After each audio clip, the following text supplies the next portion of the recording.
ये है कमाई का अड्डा। CNBC आवाज मोतीलाल ओसवाल स्टूडियो से लाइव।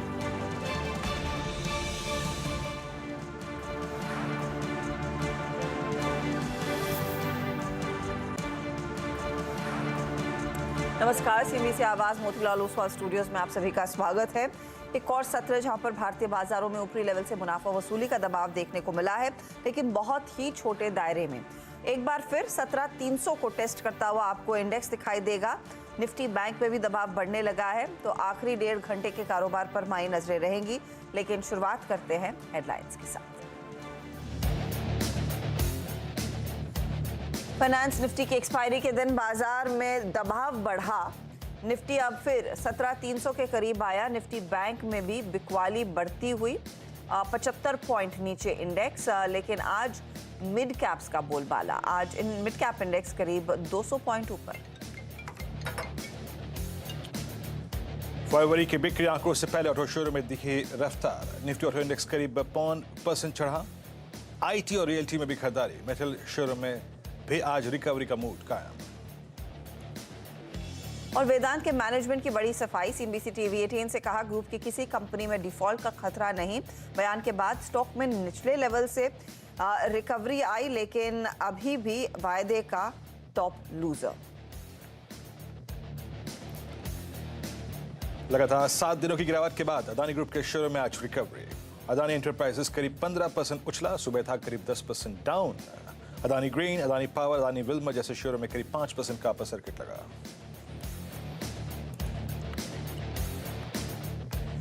और तीसरी तिमाही में जीडीपी ग्रोथ की रफ्तार में थोड़ी सुस्ती संभव। पिछले साल के 5.4% के मुकाबले 4.7 रह सकता है ग्रोथ का आंकड़ा। CNBC आवाज पर शाम 5 बजे देखिए इसी की बड़ी कवरेज।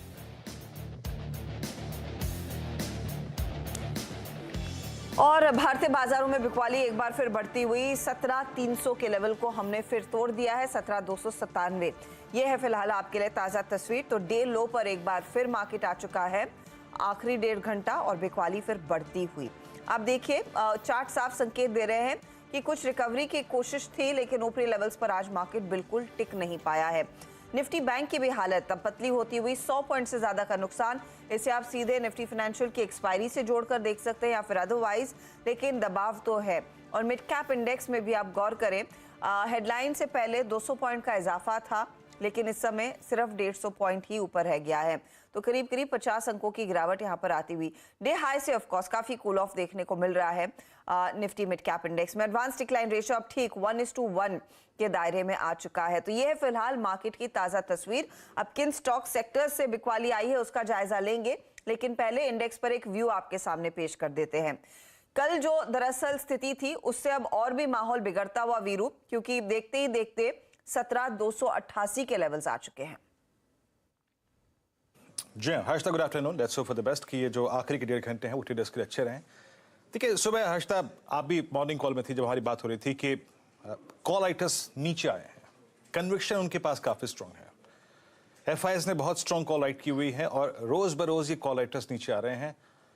पुल बैक की कोई भी कहानी याद रखिएगा तभी सस्टेन करेगी जब हम किसी एक शॉर्ट कवरिंग के अच्छे सेशन को देखें। मेरा क्लियर व्यू था हर्षदा यहाँ पे सुबह एक पॉइंट था, प्लीज वो सुबह की प्लेट लेके आइएगा। अगर निफ्टी आईटी के कंफर्ट के बावजूद, निफ्टी बैंक के कंफर्ट के बावजूद अगर 17,443 क्लियरली मेंशन था, that's a important point on weekly charts. 50 week exponential moving average Harshada अगर ये नहीं कटा तो याद रखेगा ट्रेड जोन होगा 17,443 और नीचे 277, 238। बहुत से लोगों ने सेल भी किया। बहुत, अगर आप देखें ट्विटर पे कमेंट्स भी आए थे अभी कि अब एग्जैक्टली क्या करना चाहिए। देखिए, वो सेल ट्रेड था। अगर आप बाइसेक्ट नहीं कर रहे हैं 50 डेमा को तो आप टिपिकल सेल ऑन राइज में जाएंगे। अब आप डे लो पे हैं। पहले हर्षदा जज करने की कोशिश करते हैं। देखिए, ऊपर का लेवल तो हमें मिला नहीं, हमें मिला है ट्रेड जोन नीचे का। करना क्या चाहिए? Let's check option states. 6 strikes को देखते हैं, उसके बाद एक जज करने की कोशिश करेंगे। अगर आपने सुबह का एक शॉर्ट ट्रेड लिया है और वो सक्सीड हो पाया है तो अब क्या करना चाहिए? लगभग 150-160 पॉइंट का स्विंग उस ट्रेड पे मिला है हर्षदा। ह्यूज कॉल राइटिंग है। आज स्ट्रॉन्ग ग्रिप ली है 17,400 के कॉल राइटर ने। इनफैक्ट मैं कुछ देर में डायरेक्टर साहब से कहूंगा कि अपडेट करके 17,300 पे लेके आए because we are now flying at day लो।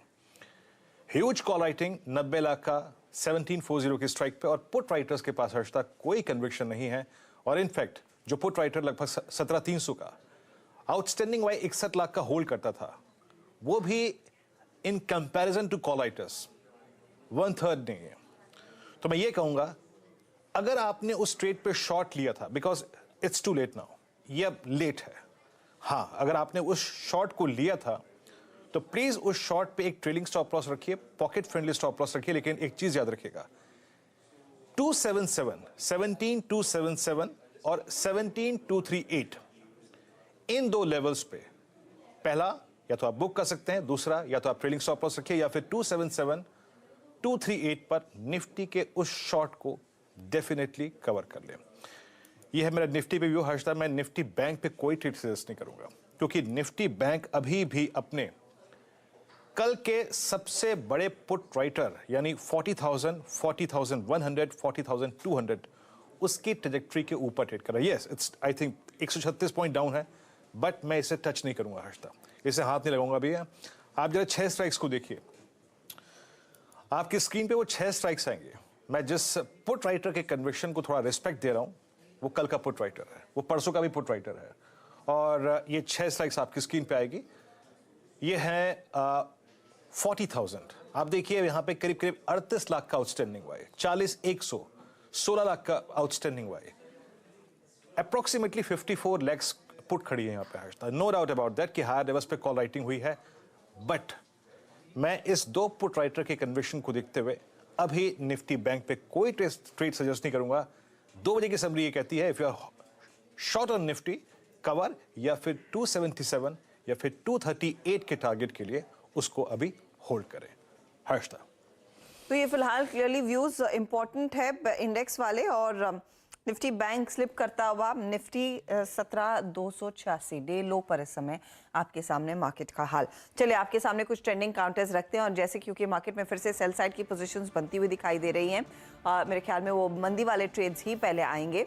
वेदांत आज का टॉप लूजर, भले ही यहाँ पर कंपनी की तरफ से सफाई आई हो, लेकिन स्टॉक अभी भी 6% नीचे है। सिप्ला 3.5% की गिरावट, क्योंकि इसका जो इंस्पेक्शन हुआ है उसके डिटेल्स हाथ लगे और कई गंभीर खामियां आई हैं उस पर्टिकुलर प्लांट में सामने, तो स्टॉक में दबाव। मेटल्स में ओवरऑल आज प्रेशर देखने को मिला है, और कोल में भी दबाव है, क्योंकि ग्लोबल मार्केट्स में हम देख रहे हैं कि कोल के प्राइसेस क्रैक होते हुए दिखाई दिए हैं। दूसरी तरफ पेटीएम, जिसमें कल थोड़ी सी हरकत थी, आज 6% नीचे। फर्स्ट सोर्स, फर्स्ट सिस्टम जैसे काउंटर्स, एल्कम जैसे काउंटर्स है जहां पर बिकवाली का दबाव बनता हुआ दिखाई दिया है।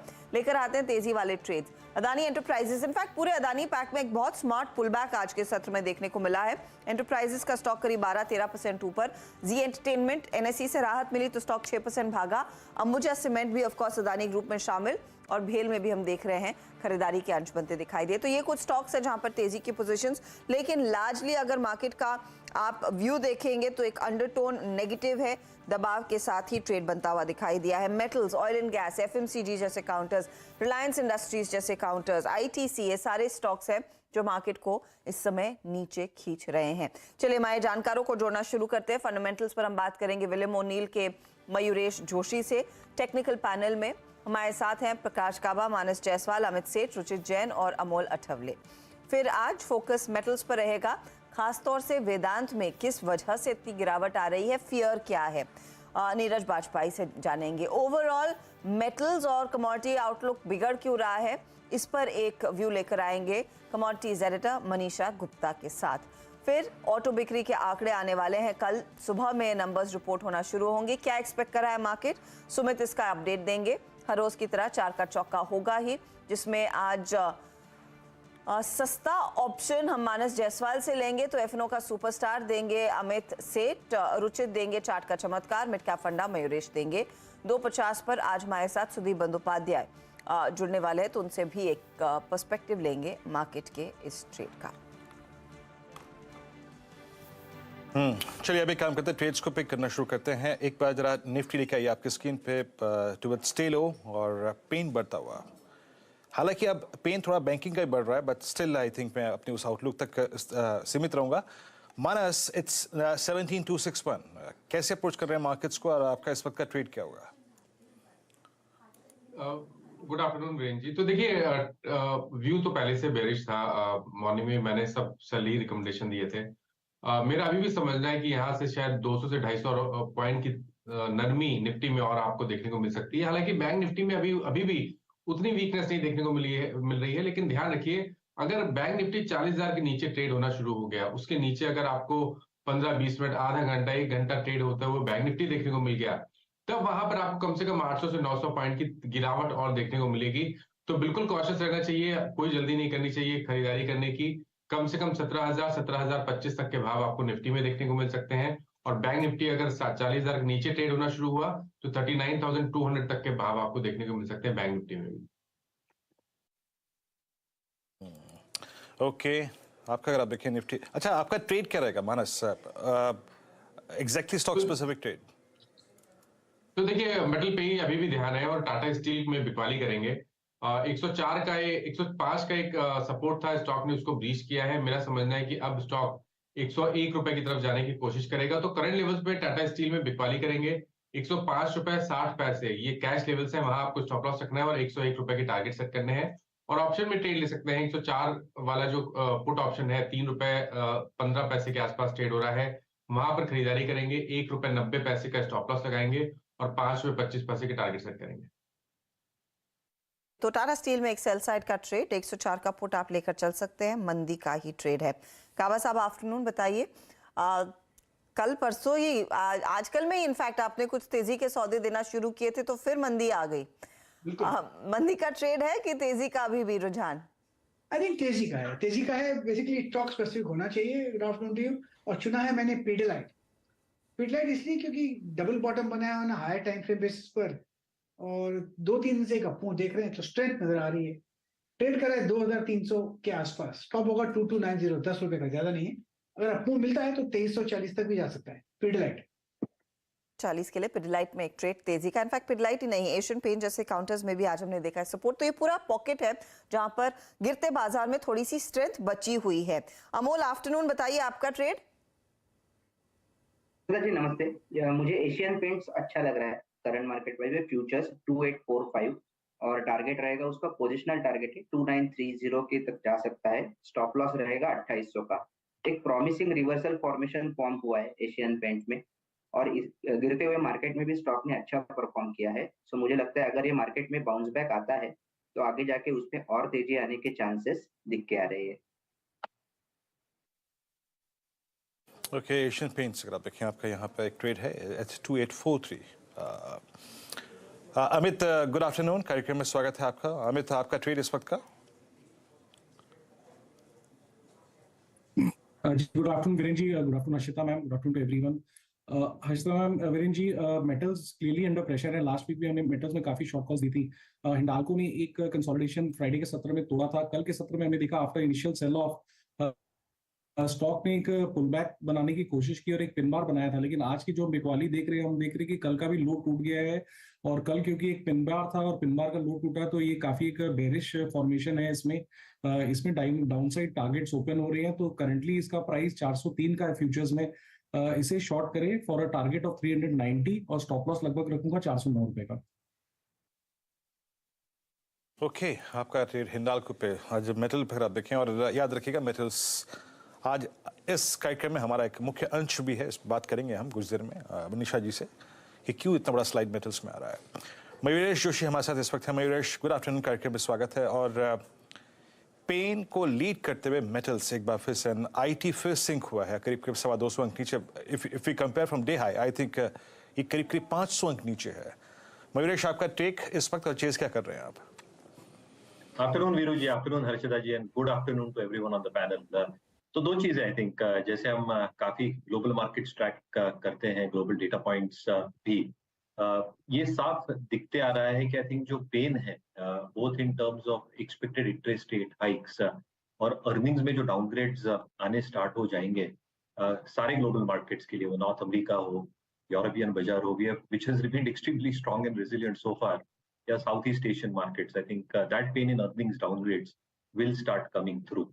दूसरा देखें जो बोर मैक्रो डेटा पॉइंट्स हैं स्पेसिफिकली यूएस मार्केट को लेके, परसों भी एक डेटा पॉइंट आया था पेंडिंग होम सेल्स का, month on month data is one of the highest since June 2020। तो कहीं ना कहीं आई थिंक जो ब्याज दरें हैं यूएस मार्केट के लिए, जो हम पहले अनुमान लगा रहे थे, जो आज सुबह में कमेंट्री भी सुन रहा था नीरज जी की, जो एक्सपेक्टेशन फेड टर्मिनल रेट का है उससे कहीं ज्यादा हो सकता है, there can be a higher hike that can come through for the next 2 months to curb inflation. Lagarde जो यूरोपियन सेंट्रल बैंक की चेयरपर्सन है, उन्होंने भी कहा है कि जो इन्फ्लेशन को कंट्रोल करने के लिए we will do any measure that is possible including interest rates. Having said that, I think जो ग्लोबल इंपैक्ट आ रहा है इंडियन मैक्रोस पे, I think that is also a little bit more evident at this point of time. तीसरे तिमाही के अगर हम नंबर्स देखें तो जनरली ब्रॉडली सॉफ्ट थे। If you probably look at our trade deficit, yes, I think कहीं ना कहीं I think lower imports and resilient exports ने सहारा दिया है, but with a slowing global economy, कहीं ना कहीं I think वो खतरा भी शायद मंडरा रहा है, and what then probably happens to the tax collections if the El Nino fears are expected to be true, पूरी रूरल कंजम्पशन जो हम थीम है वो शायद एक तो क्वार्टर को डिरेल हो सकती है। तो काफी आई थिंक जो मैक्रो हेडविंड्स हैं वो एक साथ बन के आ गए हैं, मोर और लेस ग्लोबल इन नेचर और कुछ local in nature as well, जो अर्निंग्स को इम्पैक्ट करेंगे, which is the sole factor on what markets will trade. At the current juncture forward multiples पे निफ्टी 17.5 टाइम्स है, which is fair enough. FIs की जो holding है जनरल इक्विटी मार्केट्स में this point of time, वो भी 70.5% है as a percentage of market cap, which is the lowest point since the 2008 crash, यानी 2008 के क्रैश में भी यही लेवल्स आए थे। तो कहीं ना कहीं I think markets are probably feeling the heat at this point of time. O'Neil methodology में हमें लगता है कि थोड़ा पेन शायद रह सकता है अगले कुछ दिनों या हफ्तों के लिए as we gestate all these news, और इसलिए मुझे लगता है थोड़ा साइडलाइंस पे रहना बेहतर हो सकता है। जो स्ट्रॉन्ग स्पेसेस है लाइक कैपिटल गुड्स, जैसे वीरू जी ने आईटी की बात की, वो भी शायद प्रेशर में आ सकते हैं, क्योंकि आई थिंक वो एक कंसेंसस ट्रेड बन चुका है। तो कहीं ना कहीं I think where money is there on the table, शायद if the market fall accentuates, वहां पे भी प्रॉफिट बुकिंग आ सकती है। सो इसलिए वेट एंड वॉच कीजिए। I think let's see how these macros develop at least for the next week और so. Wait and watch की रणनीति, लेकिन मार्केट बस देख ही रहा है किस तरह से मेटल काउंटर्स की धुलाई होती हुई। आज 2.5% नीचे हिंडाल्को, टाटा स्टील कमजोर, जेएसडब्ल्यू स्टील कमजोर, across the board sell side की पोजीशंस। लेकिन आज जो असल में पेन आया है मेटल्स में, वो आया है वेदांत की वजह से। स्टॉक इस समय 5.5% नीचे। ध्यान रहे कि ये खुला 285 पर और फिर जल्द से जल्द फिसलता हुआ दिखाई दिया। इंट्राडे में हमने देखा यहाँ पर करीब 260 तक के लेवल्स भी देखने को मिले। अब काफ़ी कुछ हुआ है वेदांत में। कुछ देर पहले कंपनी की तरफ से सफाई आई, लेकिन बाजार में ऐसी रिपोर्ट्स थी कि शायद कंपनी कुछ डिफॉल्ट कर सकती है। एक्चुअल स्थिति क्या है, किस तरह से यहाँ पर ये पूरा मामला उभर कर आ रहा है और आज इतनी अग्रेसिव पोजीशंस क्यों आई है मंदी की तरफ? और आज ही नहीं, इनफैक्ट पिछले कुछ ट्रेडिंग सेशन से हमने देखा है वेदांत वैसे वीकर साइड पर ट्रेड कर रहा है। नीरज बाजपाई हमारे साथ जुड़ गए हैं। नीरज जी, हो क्या रहा है? क्योंकि एक नीजक रिएक्शन पहले लगा, लेकिन पूरा आप वो चार्ट देखेंगे तो एकदम स्लाइड हो रहा है, एकदम माउंटेन डाउनफॉल।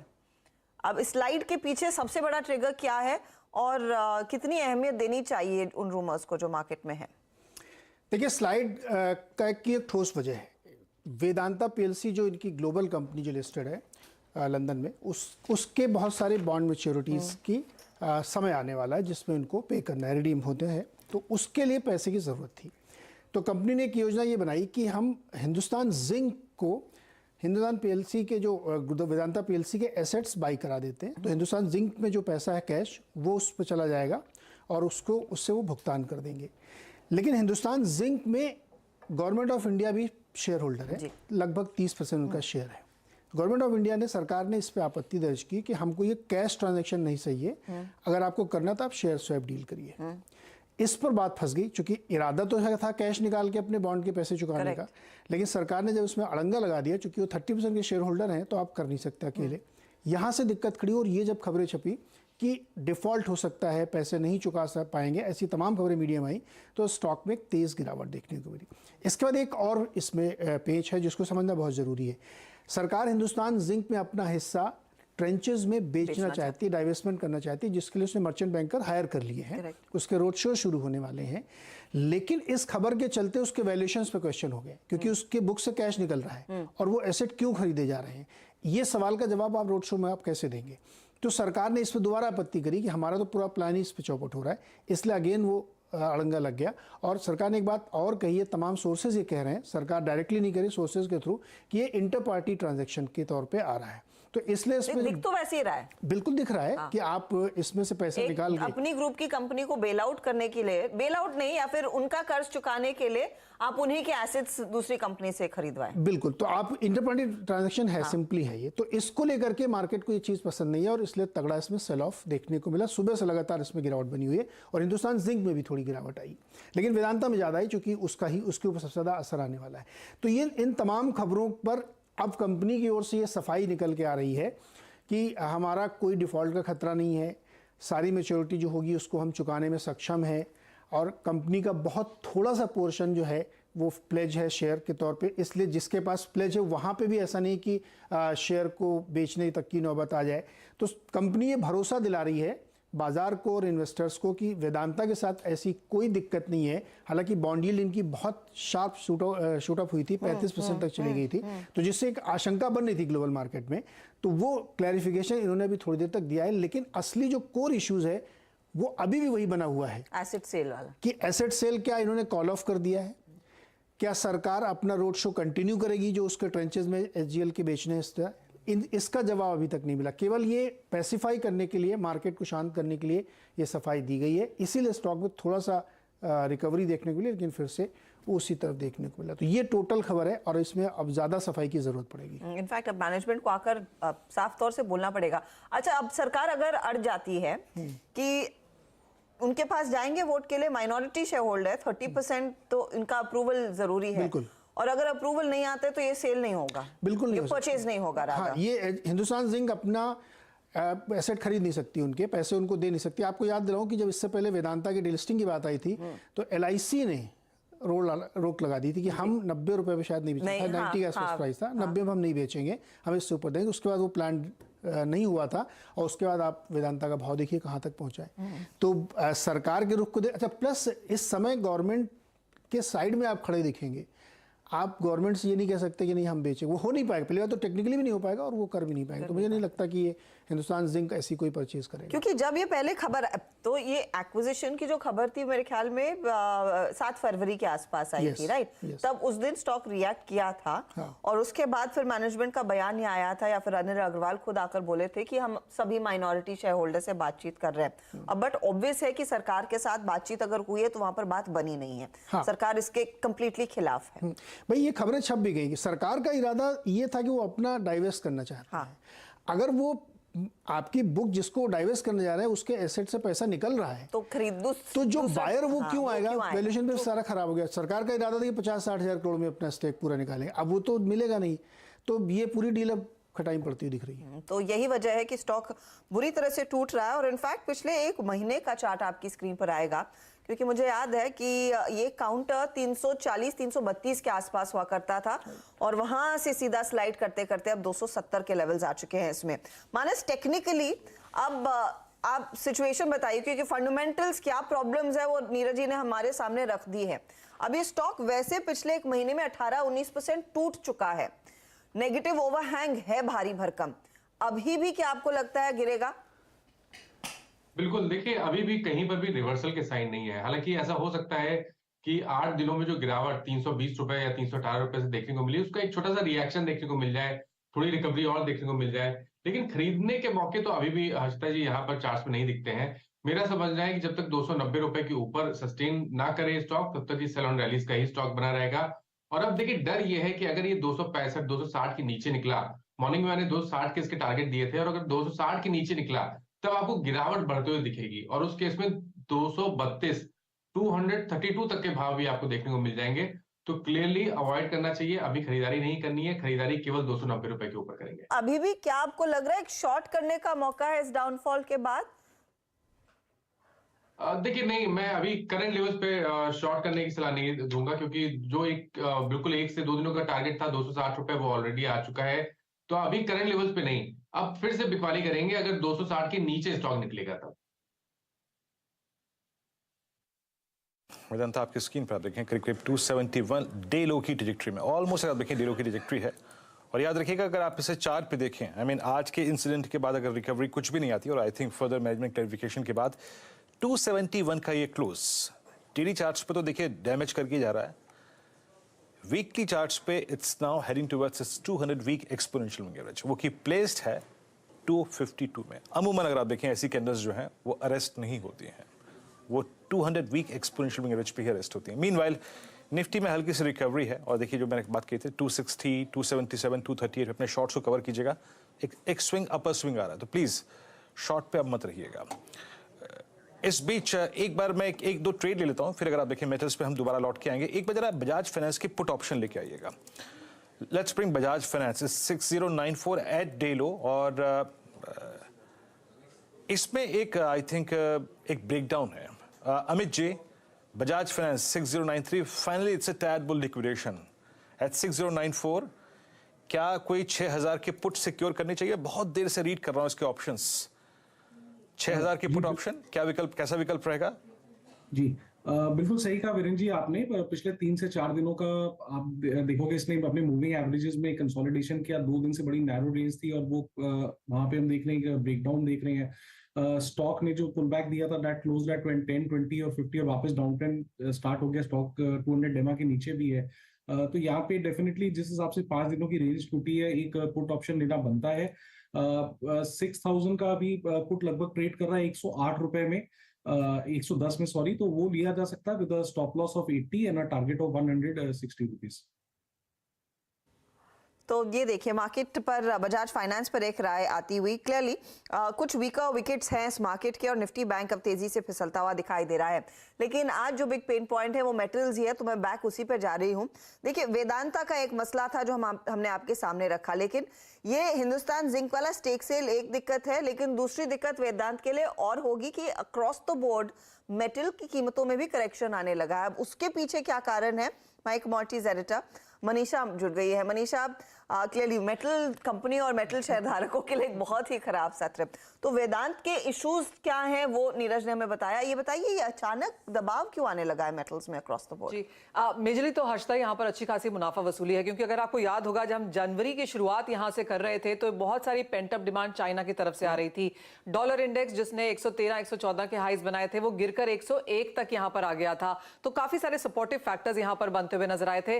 लेकिन अब अगर आप बाजार देखें तो डॉलर इंडेक्स अपने निचले स्तरों से फिर रिबाउंड कर रहा है, 105 के आसपास वो कारोबार कर रहा है। बाजार को लगता है कि चीन की तरफ से जीरो कोविड पॉलिसी तो हो गई है, लेकिन मांग अभी भी इवन नहीं है, सस्टेनेबल नहीं है। जो भी डेटा चाइना से आया है बहुत सपोर्टिव नहीं है, तो उसकी वजह से मुनाफा वसूली आई है। और तीसरी बात, अब बाजार को लगता है कि यूएस फेड की तरफ से आगे जाकर 2 और 3 इंटरेस्ट रेट हाइक्स और भी आ सकती हैं, तो वो भी अच्छा नहीं है। और दूसरी तरफ यहां पर यूएस फेड अपनी जो बाइंग बुक है वो लगातार उसको वाइंड आउट कर रहा है। तो $9 ट्रिलियन जो उन्होंने यहां पर बाजार में प्रिंट आउट किया था, अब उसमें 8.35 ट्रिलियन बचा है। यानी कि पिछले 2 महीने में काफी सारी बुक अनवाइंडिंग हुई है। जो लिक्विडिटी इंटरनेशनल मार्केट्स में थी वो सक आउट होती हुई नजर आ रही है। यूरोप के नंबर्स भी कोई बहुत ज्यादा बेहतर नहीं है, और स्पेक्युलेटिव मार्केट्स में मनी मैनेजर्स ने यहां पर अच्छी खासी मुनाफा वसूली भी करी है। इसके लिए जनवरी में अच्छे खासे गेन्स थे, लेकिन फेब में हमने वो पूरा टर्न अराउंड यहां पर होता हुआ देखा है। अगर आप कॉपर फिलहाल यहां पर देखें तो वो 2 महीने के लोज पर कारोबार कर रहा है। एल्यूमिनियम, स्टील, आयरन और ये तीनों ही मेटल 7 से 8 महीने के हाईज थे, पर यहां से वो भी गिरते हुए नजर आए हैं। एल्यूमिनियम की अगर बात करें तो चीन की तरफ से रिकॉर्ड हाई प्रोडक्शन पिछले साल में देखने को मिला है। तो अगर इन्वेंटरीज देखें वो थोड़ी सी बढ़ती हुई नजर आई हैं। खरीदारी उतनी स्ट्रांग अभी यहां पर नहीं है। सप्लाई कंसर्न्स हैं बाजार में, लेकिन एज ऑफ नाउ वो प्राइसेस में दिख नहीं रही। तो वो चार्ट आपको क्लियरली दिखाता है कि जनवरी में 10 से 15% के गेन्स थे, लेकिन फेब में हमने वो तस्वीर पूरी यहां पर बदलते हुए देखी है और 8 से 10% की गिरावट। ये शॉर्ट टर्म मुनाफा वसूली होगी या फिर ये डीपन हो सकता है अगर चाइना से डिमांड नहीं आती है? अगर आप मुझसे पूछे तो आई थिंक मार्च का महीना भी यहाँ पर डिफिकल्ट रहेगा। यूएस फेड की मीटिंग जब तक आकर नहीं निकल जाती है आउट ऑफ द वे, तब तक कोई बहुत बड़ी खरीदारी होगी ऐसा नहीं लगता। ओके, तो ये शायद ऐसा नहीं है कि एक दिन का ब्लिप और उसके बाद फिर रिकवरी आती हुई। वेरी क्विकली मनीषा, कोल की कीमतों में क्या और गिरावट देखने को मिलेगी, क्योंकि कोल इंडिया का स्टॉक हर टिक के साथ और भी डीपन गिर रहा है? हर्षदा, ऑल टाइम हाई कोल का $440 पर टन था। एज ऑफ नाउ हमने 197 के लोज वहां पर आते हुए देखे हैं, तो आधे से भी ज्यादा यहां पर गिरता हुआ। और क्योंकि गैस के प्राइसेस वीक हैं, डिमांड नहीं है, और जो पावर जनरेशन है वो विंड और न्यूक्लियर की तरफ से भी यूरोप में हो रही है, तो क्या कोल की सेल ऑफ पूरी हो चुकी है? शायद नहीं। तो शायद pain is here to stay और अच्छी स्थिति बिल्कुल नहीं लग रही है। वेरी क्विकली गावा साहब, कोल इंडिया पर एक व्यू देंगे, क्योंकि अच्छा खासा करेक्शन, और जैसे मनीषा भी पॉइंट आउट कर रही थी कि शायद आगे और दबाव रहेगा? लगता तो ऐसे है कि मेक और ब्रेक जोन पर है और शायद ब्रीच हो। बहुत ही स्ट्रॉन्ग सपोर्ट जोन कोल इंडिया में है करीब 210 का। वो ब्रीच हो जाएगा तो काफी गिरावट आएगी, फिर 200 भी देखेंगे। लेकिन लगता है कि वीक है, अब भी किसी को शॉर्ट करना है, एग्रेसिव शॉर्ट है। अब 213 पे ट्रेड कर रहा है, शॉर्ट करना चाहिए, सिर्फ ₹1 का स्टॉप 214 का। रिस्क रिवॉर्ड रेशियो 3:1 है, शॉर्ट करना चाहिए। शॉर्ट का एक ट्रेड कोल इंडिया में लेकर चले तो मेटल्स हो, कोल हो, अक्रॉस तो बहुत सेल साइड की पोजीशंस, लेकिन कुछ ट्रेड्स तेजी की तरफ आना शुरू हो रहे हैं। ये देखिए निफ्टी एक बार फिर 17,305 के लेवल्स पर, तो 17,300 का वो जो आंकड़ा था वो काफी क्रूशल माना जा रहा है और उसके ऊपर स्विंग बैक करता हुआ 17,255 का लो छूने के बाद वो एक पॉजिटिव है। सपोर्ट कहां से मिला है? सबसे ज्यादा हरकत और खरीदारी तो अदानी ग्रुप में ही देखने को मिली है, लेकिन ध्यान रखिएगा एचडीएफसी बैंक का पॉजिटिव टेरिटरी में 0.3% ऊपर आता हुआ, सेम गोस फॉर एचडीएफसी। इनकी तरफ से थोड़ा थोड़ा सपोर्ट मिलता हुआ जरूर देखने को मिला है। कुछ सहारा दे रहे हैं क्या अमोल ये एचडीएफसी और एचडीएफसी बैंक दोनों? Yes Harshada ji, I think market एक ओवरसोल्ड टेक्सचर में है और वहां से आई थिंक एक पुल बैक आने के चांसेस है। मुझे लगता है कि बैंक निफ्टी अगर बाउंस बैक देता है तो उसमें एचडीएफसी बैंक भी अच्छा खासा कंट्रीब्यूट कर सकता है।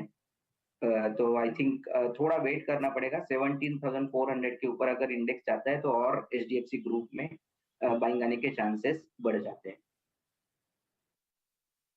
ओके, इस बीच अगर आप कुछ क्लियर चार्ट्स को लेके आए और देखिए जब हम मेटल्स को डिस्कस कर रहे हैं, मेटल्स की वीकनेस को डिस्कस कर रहे हैं, तो उसमें से कई धड़े निकलते हैं जिनके लिए पॉजिटिव भी है। It's positive for I think auto, white good segment के लिए काफ़ी अच्छा खासा है। ऑटो बाकी वैसे अपने कुछ अगर आप देखें इश्यूज हैं, but let's take white good segment, let's check Havells से बातचीत करते हैं। हेवल्स भी लेके आइए और वोल्टास भी लेके आइए। इट्स 888 वोल्टास हालांकि डेलो के आसपास ट्रेड कर रहा है, इनफैक्ट डेलो नहीं मतलब मिड ट्रेजेक्ट्री में है, बट वोल्टास ने आज एक क्लियर कट जंप लिया है। पहले एक टेक चेक लेते हैं इस पर। आपकी राय अमित क्या होगी? 1209 वोल्टास स्ट्रॉन्ग कैंडल और आई थिंक ये जा रहा है स्ट्राइक करने की कोशिश कर रहा है अपना 200-डे एक्सपोनेंशियल मूविंग एवरेज जो कि करीब 1219 पे प्लेस्ड है। आपका टेक इस पे क्या है? फिर उसके बाद मैं आई थिंक इस पे एक फंडामेंटल व्यू लूंगा मयूरेश का, बट टेक्निकल सेंस क्या कहती है आपकी? वोल्टास, हेवल्स, क्या प्रेफर करेंगे आप? विरेन जी, वोल्टास में हमने एक बहुत ही अच्छा रनअप देखा लास्ट मंथ और अगर हम टेक्निकली चार्ट में जाके देखें तो ये रनअप कहीं ना कहीं 200-डे एक्सपोनेंशियल मूविंग एवरेज पे जाके पॉज किया। स्टॉक निकल के 17 में 10-डे एक्सपोनेंशियल मूविंग एवरेज पे सपोर्ट लिया था, आज थोड़ा सा अपटिक देखा, फिर सारा गेन इसने गिव अप कर दिया। तो वोल्टास में मैं फ्रेश पोजीशन तभी बनाऊंगा जब ये पिछला स्विंग हाई जो कि लगभग 920 के आसपास अगर उसको टेक आउट करता है, एट दैट टाइम इसका 200 डेमा भी टेक आउट हो जाएगा, तो तब वहां पे एक फ्रेश ब्रेकआउट बनेगा, नहीं तो हमें थोड़ा सा वेट करना चाहिए इसमें पुल बैक के लिए। और हैवल्स की अगर बात करें तो हैवल्स एक साइडवेज रेंज में कंसोलिडेट कर रहा है, नीचे में 1160 और लगभग ऊपर से 1240। इसके ऊपर इसका 200 डेमा भी है, बट जिस हिसाब से ये थ्रस्ट जनरेट कर रहा है मुझे लग रहा है नियर टर्म में 1230 के टारगेट्स पॉसिबल है हैवल्स में विद स्टॉप ऑफ लगभग 1190 और अगर वो टेक आउट हो जाता है तब इसमें एक लार्जर तेजी बन सकती है हैवल्स में। एक बार जरा आप सिम्फनी लेके आइए, आपकी स्क्रीन पे क्या कर रहा है?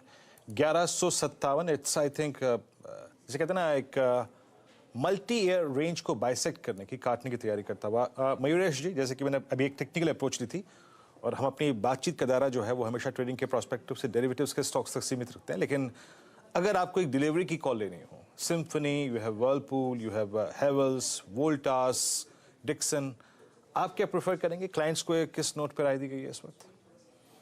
तो Veeru ji, I think very interesting space और जैसे जितने भी मैनेजमेंट्स को मैं सुन रहा था स्पेसिफिकली क्योंकि ये हीट वेव थोड़ी जल्दी आ गई है, जो प्री बाइंग डिमांड इनको पहले ही दिख रही है, जो मार्च महीने में स्टार्ट होती है वो एक्चुअली फेब महीने में स्टार्ट हो गई है, तो जो रीस्टॉकिंग हो रही है डिस्ट्रीब्यूटर और डीलर एंड पे ये जबरदस्त हो रही है। तो all this is probably going to incrementally add to the numbers ये तिमाही में भी और अगले तिमाही में भी। हैविंग सेड दैट, जितनी आई थिंक इनपुट कॉस्ट की करेक्शन हुई है जो मनीषा जी भी आई थी, ये सारे कमोडिटी कंज्यूमर्स हैं at the end of the day. तो कॉपर, एल्यूमिनियम के भाव जिस तरह गिर चुके हैं, ये कंपनीज जिस तरह से रीस्टॉकिंग करेंगी हमारी अपनी इन्वेंट्री के लिए, मार्जिन्स पे एक अच्छा खासा सहारा मिल सकता है गोइंग फॉरवर्ड। और तीसरा ऑब्वियसली है प्रोडक्ट मिक्स, जो हाई प्रीमियम एसीज की हम बात करते हैं, जो इन्वर्टर एसीज होते हैं, इसकी तो बिक्री बढ़ेगी बढ़ेगी, specifically in tier 1 tier 2 cities, क्योंकि पावर की डिमांड सडनली सर्ज होने वाली है. There will be chances of power outages, but at the same time I think जो लोअर रंग या लोअर प्राइसिंग पॉइंट्स की एसीज इंट्रोड्यूस कर रहे हैं मास मार्केट्स के लिए, इसमें भी सहारा मिलेगा. तो हमें लगता है आई थिंक इंटरेस्टिंग स्पेस है मोमेंटम के हिसाब से. On the O'Neil lens I think Blue Star अच्छा खासा पिवट के ऊपर चल रहा है, तो ब्लू स्टार में मेरे हिसाब से मोमेंटम बरकरार रह सकता है. मैनेजमेंट काफी पॉजिटिव साउंड कर रहा था, 15% मार्केट शेयर लेके जाने के लिए फ्रॉम 13.5%, अगले वर्ष के लिए almost 80 lakh units to be sold, और उसके बाद almost a crore of units to be sold in terms of their guidance going forward. Margin में अच्छा खासा इजाफा हो सकता है. जो 6% की मार्जिन है वो 7-7.5% तक आ सकती है, with a mix of price increases and product mix as well. And similarly it plays out for Voltas as well. I think इनकी जो इलेक्ट्रिकल मैकेनिकल प्रोडक्ट्स डिवीजन है, जो हम इंजीनियरिंग या इंडस्ट्रियल डिवीजन कहते हैं, ब्लू स्टार की भी ये डिवीजन में ऑर्डर बुक तगड़ी है 5,000 करोड़ के आसपास. यहाँ पे अच्छा खासा आई थिंक इजाफा हो सकता है इन टर्म्स ऑफ ऑपरेटिंग. अच्छा, तो बिल्कुल आई थिंक ब्लू स्टार एक मोमेंटम में रह सकता है, बट ये पूरा पैक काफी इंटरेस्टिंग. तो ये फिलहाल एक अपॉर्चुनिटी क्लियरली बनती हुई दिखाई देगी. अब आपको याद होगा ब्लू स्टार के मैनेजमेंट से हम इसी मंच पर बात कर रहे थे और उन्होंने कहा डिमांड में अच्छा खासा पिकअप देखने को मिला है और इनकी बिक्री के आंकड़े भी काफ़ी शानदार रहेंगे. अच्छा, बिक्री के आंकड़े बात कर रहे हैं तो कुछ ही देर में सुमित को हम जोड़ेंगे, उनसे बातचीत होगी. लेकिन कुछ और काउंटर्स आपकी स्क्रीन पर लेकर आते हैं जहाँ पर इंटरेस्टिंग मूव्स देखने को मिले हैं. अमोल, एक तो ये अदानी ग्रुप में खासतौर से अंबुजा और एसीसी पर मैं आपकी राय चाहती हूँ, क्योंकि इनमें जो बिकवाली आती है तो वो बाय डिफॉल्ट ही आती है. सेंटिमेंट बिगड़ता है तो स्टॉक्स, इन दोनों स्टॉक्स की भी धुलाई होने लगती है. आज का मूव क्या थोड़ा सा सिग्नल दे रहा है कि परहैप्स सब स्टॉक चल सकता है, दोनों एसीसी अंबुजा में खरीदारी के मौके ढूंढे जा सकते हैं आगे? स्टॉक्स थोड़े न्यूज फ्लो पे ज्यादा चल रहे हैं और काफी वोलाटाइल है, तो टेक्निकली उसको मैं इतना ट्रैक नहीं कर रहा हूँ ऑनेस्टली, और उसको टेक्निकली आई थिंक मैं थोड़ा सा वेट कर रहा हूँ कि आइदर साइड कुछ कंफर्मेशन या ये वोलेटिलिटी थोड़ा कम हो जाए. बट जैसे कि आप सीमेंट स्टॉक्स के बारे में बोल रहे हैं, तो मुझे एक अल्ट्राटेक सीमेंट अच्छा लग रहा है, जो मुझे लगता है कि इसका फॉर्मेशन काफी अच्छा है, एक रिट्रेसमेंट सपोर्ट पे है. तो 7100 का एक सपोर्ट स्टॉक में बना है, और जिस तरह का फॉर्मेशन है मुझे लगता है 74 और 7500 तक ये stocks positional point of view में जा सकते हैं. अल्ट्राटेक ज्यादा बेहतर ट्रेड रहेगा, अंबुजा एसीसी के चक्कर में ना पड़े क्योंकि ये ज्यादा न्यूज पर ही स्विंग करते हैं. अच्छा, एक ट्रेड डिक्सन टेक्नोलॉजी, इस पे खरीदारी का व्यू आया था. अमित, इस पर एक व्यू दीजिए. खरीदारी का व्यू दरअसल मुझे याद है आज सुबह में खिलाड़ी नंबर 1 में हमारे एक जानकार ने दिया 4% ऊपर. कई दिनों बाद इस तरह की तेजी की भनक लगी है स्टॉक में. 2885 ये कैश का भाव, फ्यूचर्स में तो 2893 के लेवल्स देखने को मिल रहे हैं. क्या और तेजी आएगी? There is a good possibility Harshita ma'am कि इसमें तेजी आए, क्योंकि अगर हम 27 जनवरी का इसका कैंडल देखें जिसमें एक बहुत बड़ा सेल ऑफ आया था, उसके बाद से स्टॉक कंटिन्यूअसली एक रेंज में कंसोलिडेट कर रहा था. कम से कम 20 से 25 दिनों का अच्छा खासा कंसोलिडेशन था. बॉटम में तो ऐसा लग रहा है कि एक बॉटम फॉर्मेशन है यहाँ पे, और उस रेंज से स्टॉक बाहर आया. तो मुझे लगता है इमीडिएट टर्म्स में जो इसका मोमेंटम है वो कहीं ना कहीं स्टॉक को लगभग 3,000 तक के लेवल्स तक जा सकता है. तो क्वाइट अ गुड पॉसिबिलिटी. अगर कोई लॉन्ग है तो बने रहे. स्टॉप लॉस उसमें हम लगभग 2850 रुपए का हम रखेंगे. 2850 का स्टॉप लॉस जरूर लगाए, मौका है, खरीदा जा सकता है ये काउंटर. इनफैक्ट ऐसे कई ट्रेड्स हैं जो फिलहाल जमते हुए दिखाई दे रहे हैं और उनमें ऑटो कंपनियां चमक रही हैं. रुचित जैन हमारे साथ है, उनसे व्यू लेते हैं और फिर ऑटो स्टॉक्स की बात करेंगे.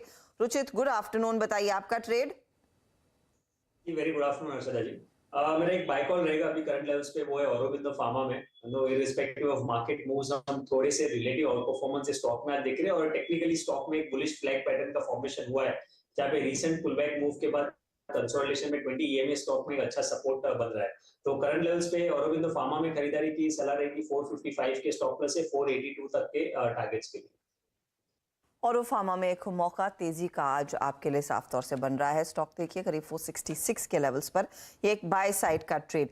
लेकिन एक पॉकेट जहां पर अच्छी तेजी दिख रही है वो अब आपकी स्क्रीन पर लेकर आते हैं. वैसे आज देखिएगा चुनिंदा स्टॉक्स थे बैंकों में जिसकी हम चर्चा कर रहे थे, HDFC, Kotak and the likes, जहां पर सपोर्ट मिला है.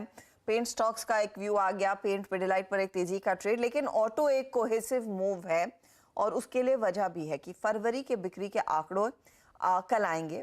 कल दरअसल 1 मार्च है, तो फेब की सेल्स कैसी रही हैं उसकी एक झलक का अब आप कैसी रह सकती है उसकी एक झलक आपके लिए लेकर आते हैं। क्या एक्सपेक्ट कर रहा है market passenger vehicles, commercial vehicles और 2 व्हीलर के फ्रंट पर? सुमित हमारे साथ जुड़ गए हैं।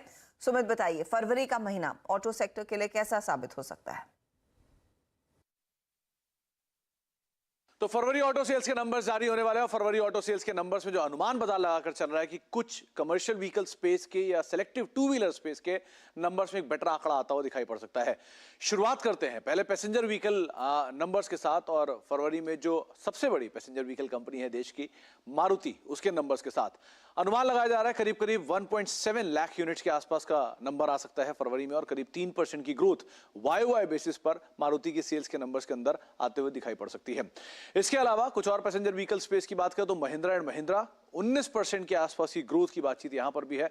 64,400 यूनिट्स कंपनी इस महीने के दौरान बेच सकती है। तो यह अनुमान बेटर साइड पर एटलीस्ट पीवी स्पेस में आप महिंद्रा एंड महिंद्रा मान के चल सकते हैं। आते हैं कमर्शियल व्हीकल स्पेस में, अशोक लेलैंड करीब करीब 19,000 यूनिट्स यानी 17-17.5% के आसपास की बढ़त YOY बेसिस पर यहां पर आते हुए दिखाई पड़ सकती है। अशोक लेलैंड के अलावा बात आती है टाटा मोटर्स की, और टाटा मोटर्स के नंबर्स में भी स्ट्रीट ये मान के चल रहा है कि शायद इस महीने के दौरान 7% के आसपास की ग्रोथ वहां पर देखने को मिल सकती है। 83,500 यूनिट्स जो कि टाटा मोटर्स बेच सकती है। लेकिन कमर्शियल व्हीकल स्पेस में ज्यादा बेटर साइड पे जो परफॉर्मेंस आएगी वो आएगी आयशर की तरफ से, जहां पर करीब 23% के आसपास की ग्रोथ रहने का अनुमान बाजार लगा रहा है। 7200 यूनिट्स जो कंपनी है वो बिक्री के तौर पे पोस्ट कर सकती है YOY बेसिस पर। अब बात करते हैं 2 व्हीलर स्पेस की, और 2 व्हीलर स्पेस में हीरो मोटोकॉर्प करीब करीब 8% के आसपास की ग्रोथ 3.88 लाख यूनिट्स कंपनी बेच सकती है फरवरी के दौरान, ऐसे एक अनुमान लगाया जा रहा है। और इसके अलावा कुछ और 2 व्हीलर कंपनीज की बात करें तो बजाज ऑटो, हालांकि कंपनी पहले ही मेंशन कर चुकी है कि इनके एक्सपोर्ट्स को लेकर कुछ प्रेशर है, तो 10% के आसपास का डिप यहां पर शायद आता हुआ दिखाई पड़े। कंपनी की बिक्री में 2.83 लाख यूनिट के आसपास कंपनी बेच सकती है। लेकिन जो प्रेशर रहेगा वो रहेगा टीवीएस मोटर्स में, करीब 1.25% के आसपास का डिक्लाइन इनकी सेल्स के नंबर्स में देखने को मिल सकता है। 3 लाख यूनिट के आसपास कंपनी बेचेगी, YOY बेसिस पे नंबर है। और सबसे रोबस्ट परफॉर्मेंस जो रहेगा वो रहेगा आयशर मोटर की तरफ से, करीब 18% की ग्रोथ, 70,000 यूनिट्स यहां पर बेचने की बातचीत है। लेकिन मेजरली अगर आप ओवरऑल नंबर देखेंगे तो सीवी स्पेस में आयशर के नंबर्स, और क्योंकि 2 व्हीलर में भी अच्छे नंबर्स हैं तो आयशर के ऊपर आप नजर रख सकते हैं, वहां पर शायद एक बेहतर साइड पर आंकड़ा आता हुआ दिखाई पड़ेगा YOY बेसिस पर। तो उसी के ऊपर आयशर मोटर्स का स्टॉक भी लेकर आएंगे, क्योंकि सीवी सेल्स में एक इजाफे की उम्मीद और आयशर के रॉयल एनफील्ड की बिक्री के आंकड़ों में 18% वृद्धि की उम्मीद। आज आपके सामने स्टॉक शांत है, लेकिन थोड़ा सा लंबा चार्ट लेकर आएंगे, 1 महीने का दिखा दीजिएगा प्लीज डायरेक्टर साहब। देखें तो हुआ क्या है आयशर मोटर्स, क्योंकि इधर हमने देखा था जो के शेप रिकवरी है उसका फायदा अच्छा खासा इनकी बिक्री के आंकड़ों में मिला है। हालांकि स्टॉक थोड़ा सा साइडवेज अंडर परफॉर्मर। मानस, आयशर पर आपकी क्या राय रहेगी, क्योंकि ये बिक्री के आंकड़े दोनों सीवी और रॉयल एनफील्ड के अगर मजबूत होंगे तो ट्रिगर है, और एक और trigger of course input cost कम होगी, कंस्ट्रिंग मेटल के प्राइसेस भी करेक्ट होने लगे हैं। देखिए, कल ही स्टॉक ने अपने 200 डे मूविंग एवरेज के नीचे की क्लोजिंग दी। आज मॉर्निंग में पुल बैक देखने को मिला, लेकिन उस पुल बैक में भी ये 200 डे मूविंग एवरेज को रीगेन नहीं कर पाया, फिर से सेलिंग देखने को मिल रही है। तो स्ट्रक्चर वीक है, पॉसिबिलिटी ज्यादा है कि आपको 3000 तक किस तरह आयशर मोटर्स में देखने को मिल सकते हैं। तो अभी भी करंट लेवल्स पे भी बिकवाली करने की सलाह रहेगी। 3180 का स्टॉप लॉस लगाइए और 3000 के टारगेट सेट करिए। आयशर मोटर्स आपकी स्क्रीन पे, बट इस बीच जो मैंने बजाज फाइनेंस की बात कर रहा था, दैट्स अ डे लो। और एक और चीज़ देखिएगा, आप सिप्ला को देखिएगा, और ये स्टॉक ऑलमोस्ट एक क्रैश की परिस्थिति में है। सिप्ला, अब अगर मैं टाइम फ्रेम पे जाके बात करूँ एग्जैक्टली अगर आप देखें तो लगभग साल भर के बेस को, जो कि 908 पे और 900 की ट्रेजेक्टरी में प्लेस्ड है, ट्रेड करता हुआ। मैं आई थिंक इसको अभी डिस्कशन में अवॉइड करूंगा, क्योंकि अभी 4 प्रकार के ट्रेड्स लेने हैं हमें। क्या पता अगर आप देखें किसी मेहमान ने इसकी पुट भी इंक्लूड की उस डिस्कशन में। 4 का चौका लेते हैं। यहाँ पे 4 ट्रेड्स आएंगे आपकी स्क्रीन पे। पहले चलते हैं मानस जायसवाल जी के पास, सस्ता ऑप्शन। मानस, क्या पिक किया आपने? देखिए, सस्ता ऑप्शन के लिए इन्फोसिस में बिकवाली करने की राय रहेगी, तो इसका पुट ऑप्शन खरीदेंगे। 1480 का पुट ऑप्शन इन्फोसिस का खरीदेंगे, जो कि 28 रुपए पे ट्रेड हो रहा है। यहाँ पर 19 रुपए के स्टॉप लॉस से इसमें खरीदारी करनी है, 50 रुपए के टारगेट के लिए। इन्फोसिस की पुट ऑप्शन आपको लेनी है, जरा प्लीज स्क्रीन पे लेके आइएगा। इन्फोसिस 1480 की स्ट्राइक है एट द रेट 28 पे ट्रेड करती हुई। एक बार जरा इन्फोसिस को लेके आइए। Yes, Infosys below all averages. और एक और चीज़ मैं आपको अपडेट देना चाहूँगा, ये एग्जैक्टली जो 1485 का प्राइस है, ये इसका अभी देखिए वीकली चार्ट्स का कोई मतलब नहीं है, but still this is 100 week exponential moving average for Infosys. आपको पुट ऑप्शन लेनी है 1480 की, ट्रेड ग्रिड पे आया तो अच्छा पैसा बनेगा। अगला ट्रेड पिक करते हैं, हमारा इसका ट्रेड हो चुका है। अमित सिर के पास चलते हैं। अमित, क्या पिक कर रहे हैं आप? Super star. जी वीरेंद्र जी, मुझे पावर ग्रिड का स्ट्रक्चर काफी अच्छा लग रहा है। इसका अगर वीकली चार्ट देखें तो लगभग 22 मई 2022 से अगर फॉलोइंग हेडलाइन का एक ड्रॉ करे चैनल, तो उसका इसमें ब्रेकआउट है। एक कॉन्ट्रैक्शन पैटर्न का भी, वॉलेटिलिटी कॉन्ट्रैक्शन पैटर्न का भी ब्रेकआउट है, तो चार्ट का स्ट्रक्चर काफी पॉजिटिव है। इसीलिए फ्यूचर्स में इसका प्राइस 222.75 का, टारगेट लगभग 230 रुपए के रहेंगे और स्टॉप लॉस रहेगा 218 रुपए का। 230 के टारगेट के लिए एक मौका। आपको याद होगा कल इसी समय के आसपास हम पावर ग्रिड डिस्कस कर रहे थे, जहां पर एक बहुत स्ट्रॉन्ग स्पाइक देखने को मिला था और आज एक फॉलो थ्रू, और उस फॉलो थ्रू में 230 का टारगेट दिया है अमित ने। रुचित, आपका चार्ट का चमत्कार? यूपीएल में बिकवाली की सलाह दूंगा। स्टॉक कंसिस्टेंट एक लो टॉप लो बॉटम स्ट्रक्चर फॉर्म हो रहा है, जैसे वॉल्यूम से स्टॉक में पिछले 3 दिनों में हो रहे प्राइस करेक्शन के बाद, तो ये काफी नेगेटिव साइंस है, तो शॉर्ट टर्म में अंडर परफॉर्मेंस कंटिन्यू रहेगा। सो यूपीएल करंट लेवल्स पे बिकवाली कर सकते हैं 710 के ऊपर स्टॉप लॉस रख के 665 तक के टारगेट्स के लिए। यूपीएल में एक शॉर्ट साइड का ट्रेड, तो देखिए 2 शॉर्ट आ गए, एक तेजी का ट्रेड। मयूरेश, अब आपकी बारी, बताइए मिड कैप फंडा क्या है? गैस प्राइसेस जबरदस्त इजाफे में दिख रहे हैं Arshada ji, and I continue with my call that I had given yesterday. IGL ये काफी ठीक ठाक लग रहा है हमारी स्विंग ट्रेडिंग टीम के हिसाब से। 2-3 चीजें, एक जिसमें मैंने कल भी कहा था, नेचुरल गैस की कीमतें $2.5 पर MMBTU आ चुकी हैं। LNG की कीमतें because of the Freeport LNG terminal जो स्टार्ट हुआ है, ये $15 पर MMBTU के नीचे आ चुकी है। In fact it can come down to as low as $11 to $12 पर MMBTU।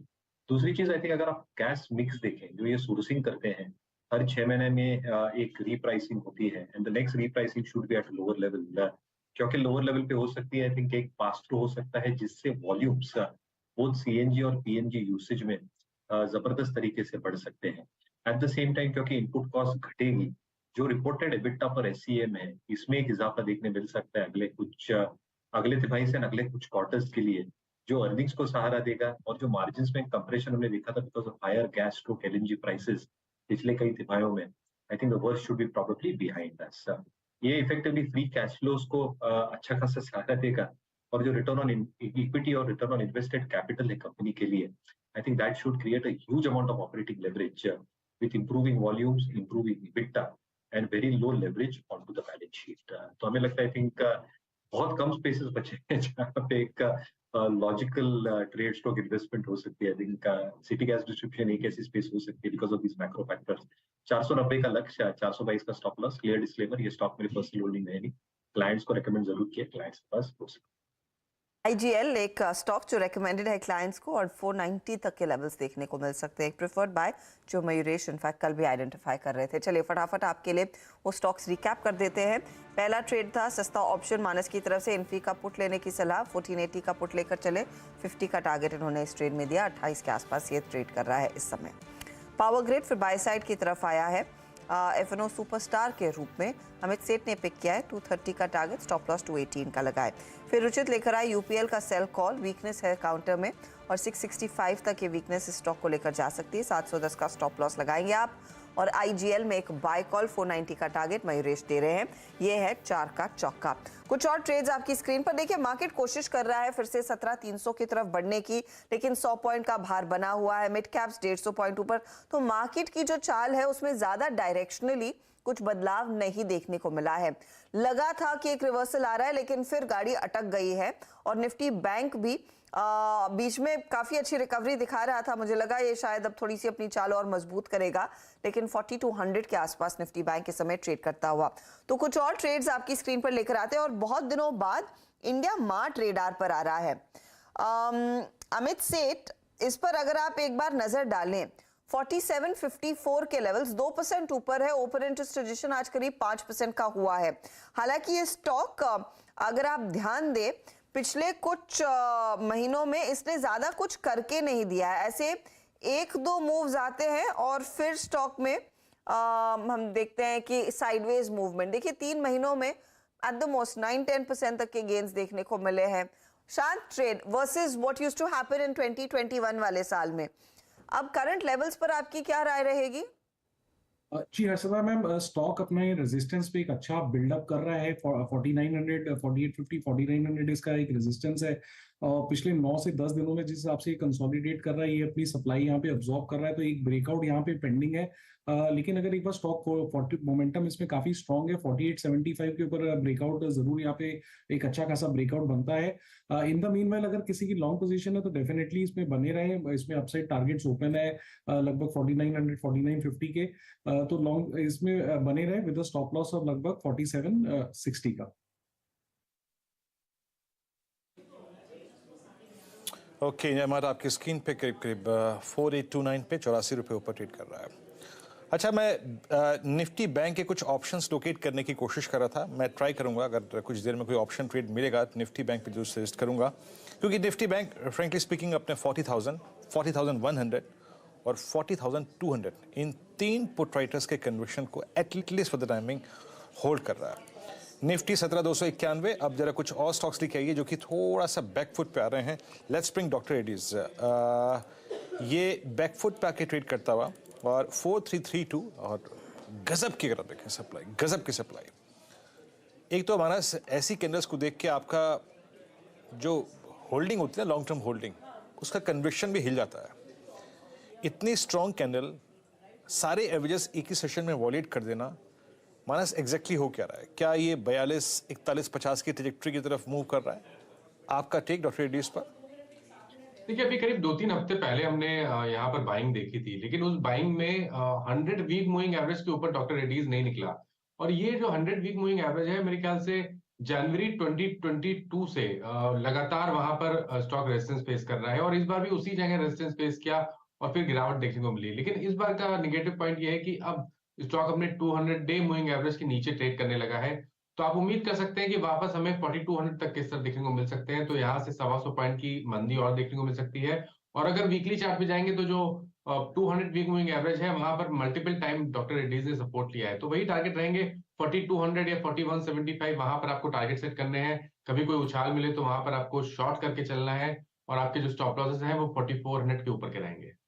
तो ये फिलहाल आपके लिए डॉक्टर रेड्डीज पर एक शॉर्ट कॉल। और वीरू कुछ देर पहले सिप्ला मेंशन कर रहे थे, स्टॉक में अब फिर से बिकवाली बढ़ती हुई 4% नीचे है। काउंटर 909 के लेवल्स आ चुके हैं, तो इनफैक्ट डे लो पर ये काउंटर फिर इस समय ट्रेड करता हुआ दिखाई दे रहा है। और जो 483 के ऑब्जर्वेशंस आए हैं यूएस एफडीए की जांच के बाद, उसमें साफ कहा गया है कि कोई एसओपी फॉलो नहीं किया जा रहा है कि कैसे सुधार लाया जाएगा। कुछ प्रोसीजर्स को बिल्कुल फॉलो करने की मंशा कंपनी में नहीं दिख रही है, और ग्रॉस दरअसल इश्यूज उभर कर आ रहे हैं एसेप्टिक प्रोसेसेस के लिए। एनवायरनमेंट कंडीशंस मॉनिटर कर रही है या नहीं कंपनी, उसको लेकर बिल्कुल भी यूएस एफडीए आश्वस्त नहीं था। इसीलिए उस स्टॉक में हमने देखा है आज इन डिटेल्ड ऑब्जर्वेशंस आने के बाद दबाव बनता हुआ। अब एक फार्मा कंपनी अगर बेसिक एसओपीज और हाइजीन लेवल्स फॉलो नहीं करती है, वो लार्जली क्वेश्चनेबल है। और इनका ये जो प्लांट है इंदौर वाला 15% एबिटा को कंट्रीब्यूट करता है, तो वहां पर धक्का जरूर लगेगा। अब स्टॉक में आ चुकी है दरारें 908 के लेवल्स पर। अमोल, अगर ताजा ट्रेड लेना हो सिप्ला में, क्या यहाँ पर क्या ऑप्शन के जरिए, जैसे वीरू मेंशन कर रहे थे, मौका कुछ आपको दिख रहा है? हर्षदा जी, आई थिंक जो गैप डाउन ओपनिंग हुआ था, गैप डाउन मूवमेंट हुआ था स्टॉक में, उसके बाद कंसिस्टेंटली स्टॉक में सेलिंग प्रेशर ही है। अगर आप जैसे बोल रहे हो कि शॉर्ट टर्म टेक्सचर ओवरसोल्ड है, बट पुल बैक या बाउंस बैक या नॉर्मल कंसोलिडेशन के भी कुछ चांसेस अभी तो स्टॉक में नहीं दिख रहे, तो मैं अभी के लिए तो वेट करूंगा। बट अगर किसी को कॉन्ट्रा बेट लेना है या किसी को ऑप्शन बेट लेना है, तो मिनिमम रेंज रहेगा 920। अगर ये आवरली कैंडल है, उसके ऊपर अगर स्टॉक ट्रेड होता है तो ये कॉन्ट्रा बेट में एक ऑप्शन ट्राई कर सकते हैं, but it's a risky segment. तो स्टॉप लॉस आई थिंक मुझे लगता है कि अगर ये रिवर्सल होता है तो 885, 890। अमोल, कॉन्ट्रा ट्रेड इस तरह की गिरावट और इस तरह के ऑब्जर्वेशन में तो बड़ा रिस्क होगा, क्या अभी भी शॉर्ट का ट्रेड कोई अटेम्प्ट कर सकता है क्या? अगर ट्रेंड के साथ ही रहे तो इजंट दैट सेफर? अर्चना जी, बहुत नीचे है स्टॉक अभी, और आज का भी मोमेंट अगर हम देखें तो 4.5-5% का फॉल है। तो शॉर्ट फिलहाल तो नहीं करना चाहिए, और मेरे ख्याल से वोलाटाइल और होगा तो स्टॉप लॉसेस हैंडल करना थोड़ा सा टफ हो जाएगा शॉर्ट टर्म ट्रेडर्स के लिए। इसके लिए इसको अगर अवॉइड करते हैं और दूसरे किसी स्टॉक्स में देखते हैं तो वो बेटर रिस्क टू रिवॉर्ड के हिसाब से लग रहा है। काफी टूट चुका है, और इनफैक्ट अगर आप देखें जो कंपनी का स्टॉक का जो 52 वीक लो है वो 902 के आसपास है, तो वहां से सिर्फ 6 पॉइंट ऊपर, तो इतना करेक्ट कर चुका है। इसीलिए ना ट्रेंड इस समय नई बिकवाली का कॉन्फिडेंस बिल्कुल नहीं है, और ना ही एक रिवर्सल ट्रेड की उम्मीद आपको करनी चाहिए इस भारी गिरावट के बाद। तो राय साफ है, शॉर्ट का ट्रेड है तो आप बैठ सकते हैं, वरना इसे अवॉइड करें लार्जली। अच्छा, एक दो और ट्रेड्स मेरे नजर में आए। रुचित, मैं आपसे पूछना चाह रही हूँ पीआई इंडस्ट्रीज में आपको क्या स्थिति उभर कर आ रही है? और पीआई मैं इसीलिए मेंशन कर रही हूँ क्योंकि ओपन इंटरेस्ट के लिहाज से 3% तक का एडिशन देखने को मिला है। स्टॉक भले ही 1-1.5% ऊपर हो, लेकिन क्या कुछ पोजीशन लेने लायक सिचुएशन है यहाँ?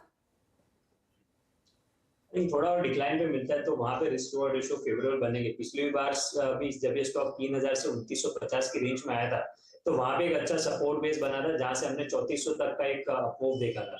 तो प्राइमरी करंट लेवल पे स्टॉप लॉसेस काफी बड़े हैं। तो आई थिंक अगर कुछ डिक्लाइन में मे बी ये 3000 के आसपास मिलता है, 2950 3000 की रेंज, तो कुछ काउंटर ट्रेड्स लेना है तो वो लेवल्स में फिर खरीदारी ये स्टॉक में कर सकते हैं। तो पीआई कुछ लेवल्स क्रॉस हो तभी तेजी की पोजीशंस आएंगी। ऑटो कंपनियों की बात हो रही थी। गावा साहब, आपका एमएनएम नहीं डिस्कस करेंगे, लेकिन मैं अशोक लेलैंड आपसे पूछना चाह रही हूँ, क्योंकि जैसे सुमित भी मेंशन कर रहे थे कि सीवी सेल्स बहुत ही तगड़ी रहने वाली है, और अप्रैल में प्री बुकिंग के साइंस के भी लक्षण मार्केट इस समय पड़ रहा है। 2.5% ऊपर अशोक लेलैंड, बैक एट 145। मेरे ख्याल में सुबह में आपका ये पहला पिक था, तो उस ट्रेड को अगर किसी ने कंटिन्यू करना है आज डे हाई पर, क्या इसे आप कैरी करने के लिए कंफर्टेबल हैं? देखिए, सबसे पहले ये है कि 140 एक ट्रेडिशनल सपोर्ट रहा है अशोक लेलैंड पर, और 160 के आसपास, 170 के आसपास ट्रेडिशनल रेजिस्टेंस। तो लोअर रेंज पे मिलता है तो जरूर लेना चाहिए। As a matter of time hold ही करना है, और क्या। और जितना ज्यादा होल्ड करेंगे तो ऊपर ही जाएगा। तो जगह तो है होल्ड करने की, बिल्कुल लेना भी चाहिए। 150 एक नेचुरल रेजिस्टेंस है वहां पर, राउंड फिगर का, वहां पर एक बार तो दे देना चाहिए, फिर देखें जो होता है होने दो। तो लेकिन यस, ले सकते हैं। स्टॉप होगा 142 का अशोक लेलैंड। ओके, इस बीच मैं वो जो सिप्ला का डिस्कशन हो रहा था उसमें एक बात ऐड करना चाह रहा हूँ। सिप्ला एक वो स्टॉक है जिसने फार्मा के बेयर फेज में सबसे लेट पार्टिसिपेट किया है, because of that news development. याद रखिएगा, सबसे ज्यादा लेट पार्टिसिपेट किया है। डेली चार्ट्स पे कुछ बचा नहीं है डिस्कशन करने के लिए, अब वीकली चार्ट्स की बात है। याद रखिएगा, in this entire run up April 2020 से, यानी कोविड से लेके अगर आप देखिए, जो इसका टॉप था, शीर्ष था, जो कि अर्निंग्स के बाद हमने देखा था 1188, फर्स्ट टाइम एवर ये 100 वीक एक्सपोनेंशियल मूविंग एवरेज के नीचे ट्रेड कर रहा है। फर्स्ट टाइम, लगभग आप समझ लीजिए ये करीब 3-3.5 साल की समय अवधि में। तो ये एक गंभीर ब्रेकडाउन है। मैं इस पर एक तर्क लेना चाहूंगा मानस। लॉजिकली इसमें अब 200 वीक एक्सपोनेंशियल मूविंग एवरेज की put, I am asking about, I think 880 या फिर 800, since it's the beginning of March series, वो पुट सिक्योर कर सकते हैं क्या? देखिए, अभी तक का तो ट्रेंड काफी नेगेटिव लग रहा है। इम्पोर्टेंट लेवल्स ब्रेक हो गए हैं, और अब एक जो रिस्की पॉइंट ये है कि अगर ये 900 रुपए के नीचे फिसला तो कम से कम 60-70 रुपए का डाउन साइड और देखने को मिल सकता है। तो अगर किसी के पास पोजीशन है और अपने आप को 900 रुपए के नीचे हेज करना चाहे, तब तो मैं यही एडवाइस करूंगा कि 900 का पुट ऑप्शन लेना एक बेहतर स्ट्रैटेजी रहेगी सिप्ला का, जो कि 17 रुपए के आसपास ट्रेड हो रहा है।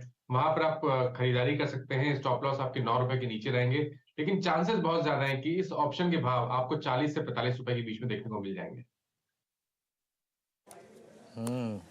सिप्ला के इस पुट ऑप्शन पे ध्यान रखिएगा, इट्स अ क्रिटिकल ब्रेकडाउन, और काफी अगर आप देखें वॉल्यूम्स के साथ ब्रेकडाउन आया है। ऑप्शन स्टेट्स अगेंस्ट हैं अगर आप देखें इस पुल बैक के।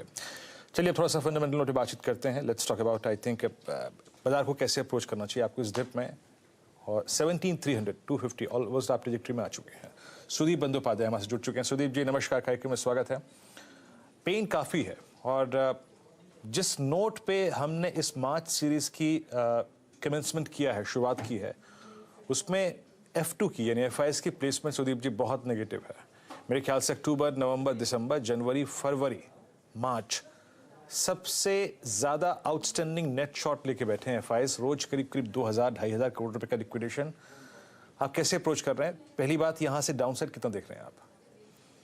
देखिए, जो ग्लोबली जो इंटरेस्ट रेट को लेके जो शंका FIIs के और बाकी निवेशक के मन में है, वो कुछ हद तक एग्जैजरेटेड नहीं है, क्योंकि जो आंकड़े उभर के आ रहे हैं इन्फ्लेशन के, यूएस की बात करें या यूरोप की बात करें या इवन इंडिया की बात करें, उससे ये साफ हो रहा है कि सेंट्रल बैंक पहले जो माना जा रहा था कि शायद इंटरेस्ट रेट और नहीं बढ़ेगा, वो शायद सही नहीं होगा, क्योंकि इन्फ्लेशन बरकरार है, इन्फ्लेशन जिद्दी है और इसको कंट्रोल करने के लिए सेंट्रल बैंक के पास इंटरेस्ट रेट बढ़ाने के अलावा और कोई रास्ता नहीं है। जो पहले यूएस में सोचा जा रहा था कि शायद एक लेवल पे आ गया, नहीं बढ़ेगा, अब 50 से 75 बेसिस पॉइंट फर्दर इंक्रीज की बात हो रही है। इंडिया में भी इन्फ्लेशन के आंकड़े जैसे आ रहे हैं, उससे लग रहा है कि वापस हाइक्स आएंगे। तो ये इक्विटी इन्वेस्टमेंट के लिए नेगेटिव वातावरण है और इस वातावरण में FIIs थोड़ा पोजीशन हल्का कर रहे हैं। और देखिए, इंडिया ऐसा मार्केट है जहां पे उनका प्रॉफिट था वो यहाँ पे हल्का हो रहे हैं। ऑल्सो अगर देखें तो रिलेटिव वैल्यूएशन के लिहाज से India vis-a-vis other Asian markets including China अभी भी अट्रैक्टिव लग रहा है वैल्यूएशन के लिहाज से। तो कुछ हद तक फंड मूवमेंट भी हो रहा है, इंडिया से निकल रहा है और बाकी एशियन मार्केट्स इंक्लूडिंग चाइना में जा रहा है।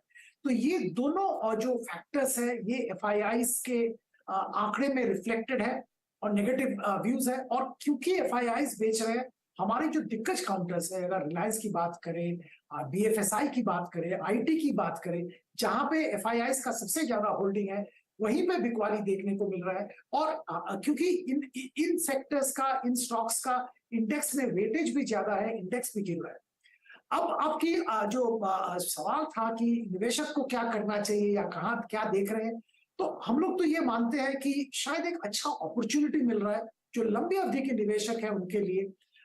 एक करेक्शन ड्यू था मार्केट में, वो करेक्शन आया है, एक एक्यूमुलेट करने का वातावरण बन रहा है, बट धीरे धीरे करना चाहिए, बढ़ा के नहीं करना चाहिए। शायद मार्केट में और भी थोड़ा करेक्शन बाकी है वैल्यूएशन के लिहाज से, जिसको टाइम करेक्शन कहा जाता है, शायद वही फेज में हम लोग चल रहे हैं। अच्छा सुदीप जी, एग्जैक्टली जब ये पॉइंट आता है कि क्या पिक करें, बाजार की जो गिरावट शुरू हुई थी जनवरी से, आई मीन दिसंबर के लास्ट वीक में आपने क्या सब्सटेंशियल मूव दिया था, नवंबर के लास्ट वीक में इनफैक्ट, वो स्टॉक्स जो कि अच्छे अर्निंग्स के बावजूद डिलीवर नहीं कर पाए, उनको क्रैक कर, उनको स्ट्राइक करने की कोशिश करते हैं। फॉर इंस्टेंस ICICI बैंक, क्या गजब के नंबर्स थे और क्या I mean top line, bottom line, margins, NIM सब अगर आप देखें बेहद स्ट्रॉन्ग थे, बट डिलीवर नहीं कर पाया। बाजार ने अच्छा रिस्क रिवॉर्ड रेशियो वहां नहीं माना। लुक एट SBI भी अगर आप देखें, आई थिंक इस अदानी सागा के चलते नहीं चल पाया। क्या ये डिप, और इनफैक्ट मैं हिस्टोरिकली देखता हूँ सर कि हमेशा ICICI bank is a good buy around 200 exponential average. आपकी अप्रोच क्या होगी बैंकों में? ये जो क्रीमी लेयर वाले स्टॉक्स हैं like ICICI bank and State Bank of India और in fact Canara bank in the mid cap banking PSU basket, कैसे अप्रोच करेंगे आप इन स्टॉक्स को? वीरू जी, देखिए, मैं जिसका जिक्र कर रहा था अभी कि FIIs के पोर्टफोलियो अगर देखेंगे, सबसे ज्यादा वेटेज BFSI और IT में था। तो अगर FIIs बेच रहे हैं तो BFSI में बिकवाली जरूर आएगा। यही एक मात्र कारण है, क्योंकि जिसके कारण SBI, ICICI जैसे दिग्गज बैंक्स जिन्होंने बेहतरीन नतीजे पेश किए हैं, उसके बावजूद वहां पे करेक्शन देखने को मिला, क्योंकि FIIs इंडिया में बिकवाली कर रहे हैं और वो पैसा निकाल रहे हैं। यही कारण है। ICICI में कोई खराबी नहीं है, SBI में भी कोई खराबी नहीं है। मैं तो हालांकि मानता हूं कि SBI जैसे काउंटर में करेक्शन के बाद लेने का अपॉर्चुनिटी है। अगर आपका नजरिया 1 साल का है, जरूर SBI लेना चाहिए, ICICI में भी खरीदारी कर सकते हैं। पर अगर थोड़ा डिफरेंटली देखें कि चलिए, हमको मालूम है FIIs बेच रहे हैं, तो जो FIIs वाले काउंटर्स है उससे हटके अगर हम लोग थोड़ा दूसरे तरफ ध्यान देते हैं, जहां पे FIIs का होल्डिंग शायद इतना बड़ा नहीं है, अच्छे नतीजे पेश किए हैं, अच्छा टेलविंड है, तो इन्हीं सेक्टर में शायद इस मोमेंट पे फोकस करना चाहिए। BFSI में भी जरूर कर सकते हैं, पर अगर BFSI में ही लेना है तो थोड़ा इंतजार करके FIIs का मूव टर्न होने तक वेट करना चाहिए। ओके, अच्छा एक काम करते हैं, सुदीप जी से मंत्रणा बातचीत जारी रखेंगे। मीनवाइल कुछ ट्रेड्स से फोकस करते हैं, ट्रेड्स को नहीं छोड़ेंगे। एक बार सिमेंस की आप डायरेक्टर साहब 3260 की कॉल लेके आइएगा। इट्स 3249 या फिर 3260, जो भी अवेलेबल हो प्लीज लेके आइएगा। अमित क्या कहेंगे? I mean Siemens at day high, और मेरे को लगता है कि पूरा दमखम जुटाता हुआ ये एक अच्छे स्विंग के लिए आज एक बहुत अच्छा रेस्ट लेके आया 20 डिमा के आसपास। 3260 स्टेडिंग एट 73। आपका टेक इस वक्त इस ट्रेड पे? जी वीरेंद्र जी, सिमेंस का चार्ट अगर हम देखें तो it's one of the rare charts capital goods का है जो एक स्ट्रॉन्ग रिलेटिव स्ट्रेंथ दिखा रहा है। मार्केट की इतनी वॉलेटिलिटी के बावजूद एक साइडवेज वे में मेंटेन कर रहा है और अपना 10 और 20 डेमा होल्ड कर रहा है। तो जनरली ऐसे स्टॉक्स जो अच्छा रिलेटिव स्ट्रेंथ दिखाते हैं और जिसमें एक अच्छा खासा एक वीकली और मंथली चार्ट पे ब्रेकआउट होता है, जैसे ही मार्केट रिकवर करती है तो they tend to move up very fast. जिस हिसाब से सीमेंस अपना स्ट्रेंथ दिखा रहा है, 3260 की कॉल डेफिनेटली लेना बनता है यहाँ पे। उसका प्राइस लगभग 94 रुपीज का है। इसे ले फॉर अ टारगेट ऑफ 160 और स्टॉप लॉस लगभग हम रखेंगे छोटा सा 70 रुपीज का।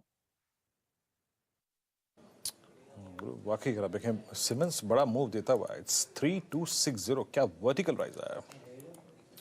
और देखिए ये मैं आपको सिमेंस की एक प्रॉपर्टी बताता हूँ यहाँ पर, और since it's now day high कि 4 दिन रेस्ट लेगा और उसके बाद 5वें दिन जो स्विंग देगा उसमें उस 4-5 दिन की रेस्ट ट्रेजेक्टरी को पार कर जाता है। डे हाई पर आके ट्रेड कर रहे हैं। कुछ ट्रेड्स ऐसे ही हैं जो कि स्विंग काफी स्ट्रॉन्ग दे रहे हैं, एंड दैट्स पॉलीकैब। आज मेरे ख्याल से सुबह कविता जी ने ये ट्रेड पिक किया था, दैट्स पॉलीकैब। पॉलीकैब क्या कर रहा है डायरेक्टर साहब, लेके आएंगे जरा प्लीज। मेरे ख्याल से डे हाई की ट्रेजेक्टरी में आके ट्रेड करता हुआ पॉलीकैब, यस इट्स 3071। ये भी इसके इस दौर की हाईएस्ट क्लोजिंग होगी। सुदीप जी, कैपिटल गुड्स सिमेंस पे, एबीबी पे, कमिंस पे और एलएनटी पे इस रिट्रेसमेंट का, इस गिरावट का रत्ती भर इंपैक्ट नहीं पड़ा। चार्ट्स को देखेंगे तो अभी भी शॉर्टेस्ट मूविंग एवरेज को होल्ड करते हैं।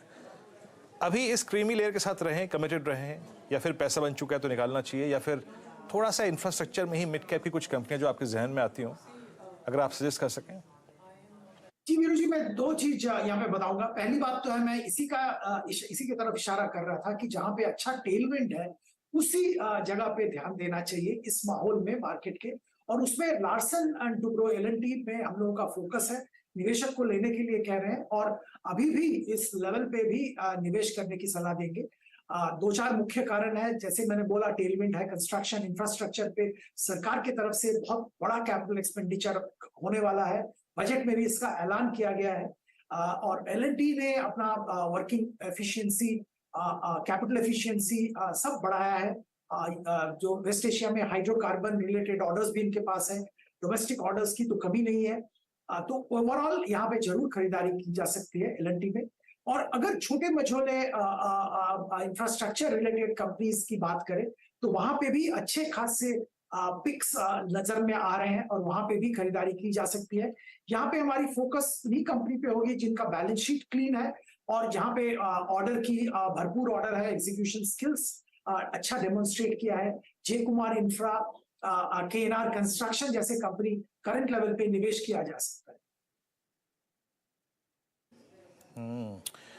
ओके सुदीप जी, बहुत बहुत शुक्रिया इस डिस्कशन में आप शामिल हुए, सभी स्टॉक्स और इंडस्ट्रीज पर रखी। बहुत बहुत शुक्रिया सर इस कार्यक्रम में शामिल होने के लिए। ये थे हमारे साथ सुदीप बंदोपाध्याय बातचीत करते हुए बाजार के और उनके आउटलुक पर, उनके स्टॉक सिलेक्शन पर। लौटते हैं इंडस्ट्रीज पे एक बार फिर से, और 100 पॉइंट डाउन निफ्टी 17293। चलिए अब मैं BTST ट्रेड्स की बात कर रहा हूँ क्योंकि अब कल के लिए क्या कैरी करना है एक्सपायरी -2 पे, यानी वेडनेसडे मॉर्निंग के लिए। जरा डाउ जोन्स फ्यूचर्स लेके आइए आपके स्क्रीन पे। डाउ जोन्स फ्यूचर्स क्या कर रहे हैं, पहले डाउ जोन्स फ्यूचर्स से भूमिका देखते हैं कि बंद क्या रही है। डाउ जोन्स फ्यूचर्स आपके स्क्रीन पर आएंगे, मेरे वायर पे जो इस वक्त ट्रेजेक्ट्री है डाउ जोन्स फ्यूचर्स की। सुबह से अगर आप देखें एक रेस्ट्रिक्टेड लॉसेस के साथ थे, अभी करीब 57 पॉइंट नीचे, यानी करीब 0.17% नीचे है। हमें जे स्ट्रक्चर बिगड़ चुका है और कितना बड़ा डाइवर्जेंस है अगर आप देखें पिछले 2 दिन में। Nifty bank still above 40,000 put writers conviction zone, Nifty bank still above 200 day exponential moving average, और वहां पे निफ्टी ने सारे एवरेजेस वॉलिड कर दिए 50 वेमा 200 डेमा। क्या ट्रेड कैरी करेंगे आप कल के लिए, मॉर्निंग के लिए? डेफिनेटली वीरेन जी, आपने बिल्कुल सही कहा कि बहुत बड़ा डाइवर्जेंस है and that is due to Reliance और आईटी स्टॉक्स के कारण निफ्टी ब्रेक कर रहा है। बैंक निफ्टी फिर भी it is trying to come up, और काफी सारे स्टॉक्स एसबीआई देखें या कोटक महिंद्रा बैंक का अगर देखें, वहां पे एक डबल बॉटम में डाइवर्जेंस बनाने की कोशिश कर रहा है। लेकिन इतना ओवरसोल्ड लेवल्स पे एग्जैक्टली शॉर्ट नहीं जाना चाहूंगा यहाँ पे। अब थोड़ा सा स्ट्रेंथ के साथ प्ले करना चाहता हूँ कि अगर थोड़ा बहुत भी पुल बैक आता है तो दैट विल बी रिवॉर्डिंग। मैं अल्ट्राटेक सीमेंट के साथ लॉन्ग जाना चाहता हूँ। इसका प्राइस 7250 का है। इसे लॉन्ग करे for a target of 7400 and a stop loss of 7175। UltraTech cement, जिस पर हम इनफैक्ट कुछ देर पहले अमोल से राय भी ले रहे थे और उन्होंने भी कहा था कि सीमेंट में अगर कुछ लेना है तो अल्ट्राटेक में पोजीशन लेकर चले। उनका भी टारगेट 7400 के आसपास का था। रुचित, आपका ट्रेड क्या रहेगा, बीटीएसटी या एसटीबीटी? फिलहाल मैं बीटीएसटी के लिए ट्रेड दूंगा, वो है पावर फाइनेंस में पीएफसी, जहाँ पे हम देख रहे हैं पिछले कुछ दिनों की वॉलेटिलिटी में भी ये स्टॉक ने काफी अच्छी तरह से होल्ड किया है अपने गेन्स को, और यहाँ पे जो करेक्शन हुआ है वो मोर एक टाइम वाइज करेक्शन ही हुआ है रादर देन प्राइस करेक्शन। तो करंट लेवल्स में लग रहा है कि बीटीएसटी के लिए लिया जा सकता है 142 के स्टॉप लॉस से 150 के टारगेट्स के लिए। पीएफसी में एक तेजी का ट्रेड, पावर कंपनियों में जोरदार हरकत देखने को मिल रही है। कल हम पावर ग्रिड की बात कर रहे थे, आज फॉलो थ्रू दूसरे स्टॉक्स में पीएफसी में खरीदारी करके चले। मानस, आपका ट्रेड क्या रहेगा? देखिए, मेरा ट्रेड हिंडाल्को रहेगा। हिंडाल्को पे बिकवाली करके जाएंगे, क्योंकि मॉर्निंग में मैंने इसको मेंशन किया था, अच्छी खासी गिरावट वहां से देखने को मिली है, लेकिन अभी भी लगता है कि यहाँ से 10 रुपए का डाउनसाइड आपको और देखने को मिल सकता है। इसलिए हिंडाल्को में बिकवाली करेंगे। 406 के स्टॉप लॉस से यहाँ पर बिकवाली करेंगे। 387 की टारगेट्स रहेंगे।